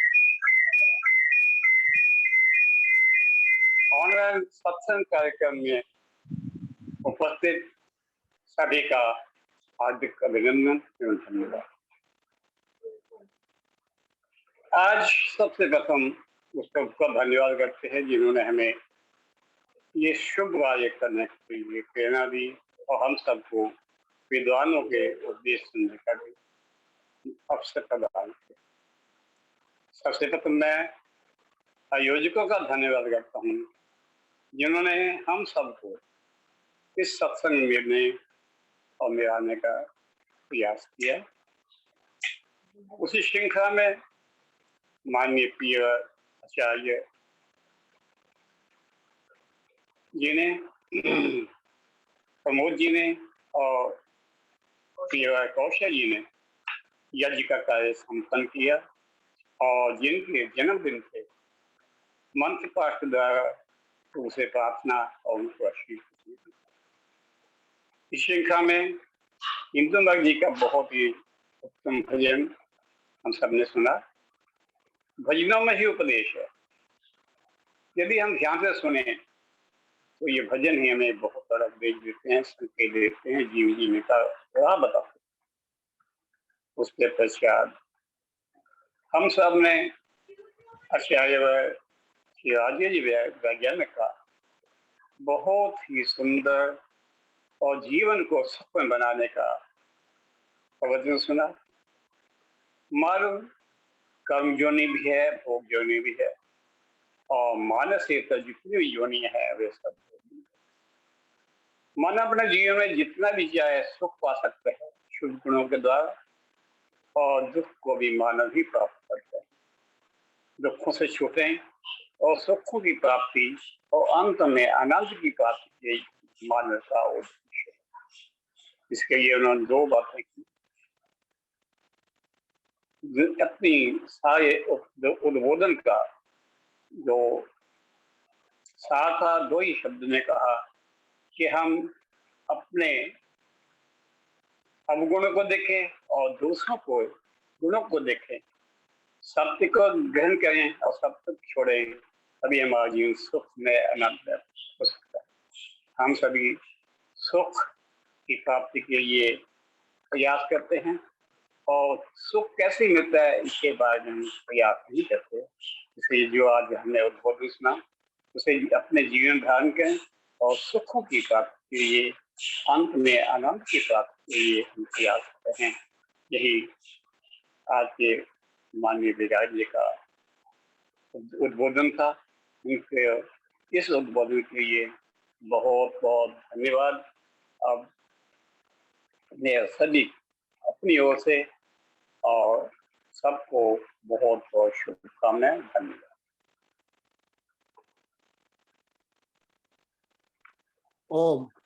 माननीय प्रधान जी का बहुत बहुत धन्यवाद। इस सप्ताह में जिन सज्जनों ने अपने शुभ जन्म दिवस मनाए हैं उनको हार्दिक शुभकामनाएं, और उनमें हमारे युवा जो मयंक जी हैं संयोजक, उनका भी बहुत बहुत धन्यवाद। अब वैसे आज तो उनके प्रमोशन भी हुई है, क्योंकि हमारे समाज के प्रधान जी ने उनको चीफ एडिटर बना दिया है, तो उसके लिए उनको मुबारकबाद बहुत बहुत। अगला हमारा साप्ताहिक कार्यक्रम 15/8/21 को होगा। उस दिन इंडिपेंडेंस डे है। इस उपलक्ष्य में आर्य समाज मंदिर में ही यज्ञ हवन और एक भजन का कार्यक्रम रखा है। आप सबसे निवेदन है कि जो भी सुगमता से आ सकते हैं वो कृपया कोरोना बचाव के नियमों का पालन करते हुए अवश्य शामिल हों। मास्क अवश्य लगा करके आए। सैनिटाइजेशन और सोशल डिस्टेंसिंग की व्यवस्था समाज मंदिर में भी रहेगी।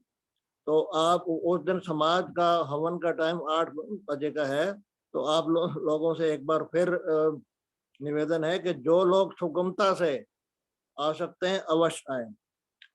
हम डॉक्टर राजेंद्र कुमार जी जो हमारी संस्था के वरिष्ठ सदस्य हैं, यहाँ से शिफ्ट होने के बावजूद भी सक्रिय रूप से जुड़े रहते हैं। उनसे निवेदन है कि शांति पाठ कराएं डॉक्टर राजेंद्र जी।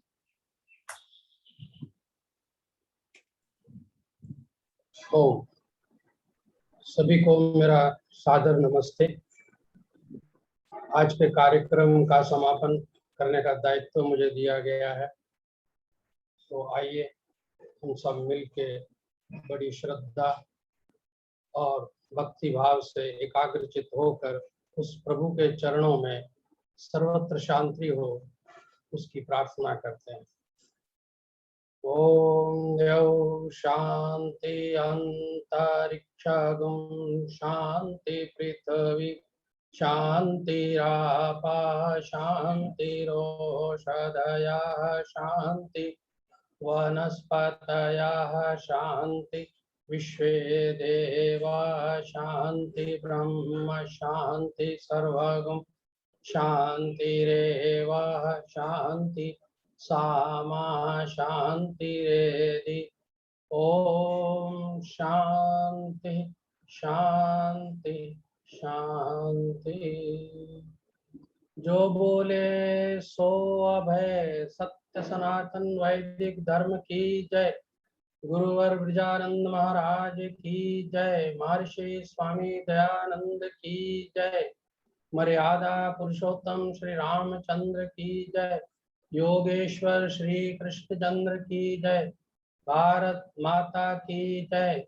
भारत माता के वीर सपूतों वीर शहीदों की जय। गौ माता का पालन हो, वेद की ज्योति जलती रहे, ओम का झंडा ऊंचा रहे, आर्य समाज अमर रहे, वैदिक ध्वनि।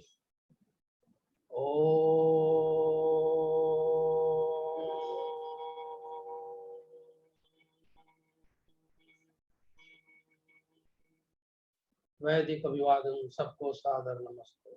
ओम।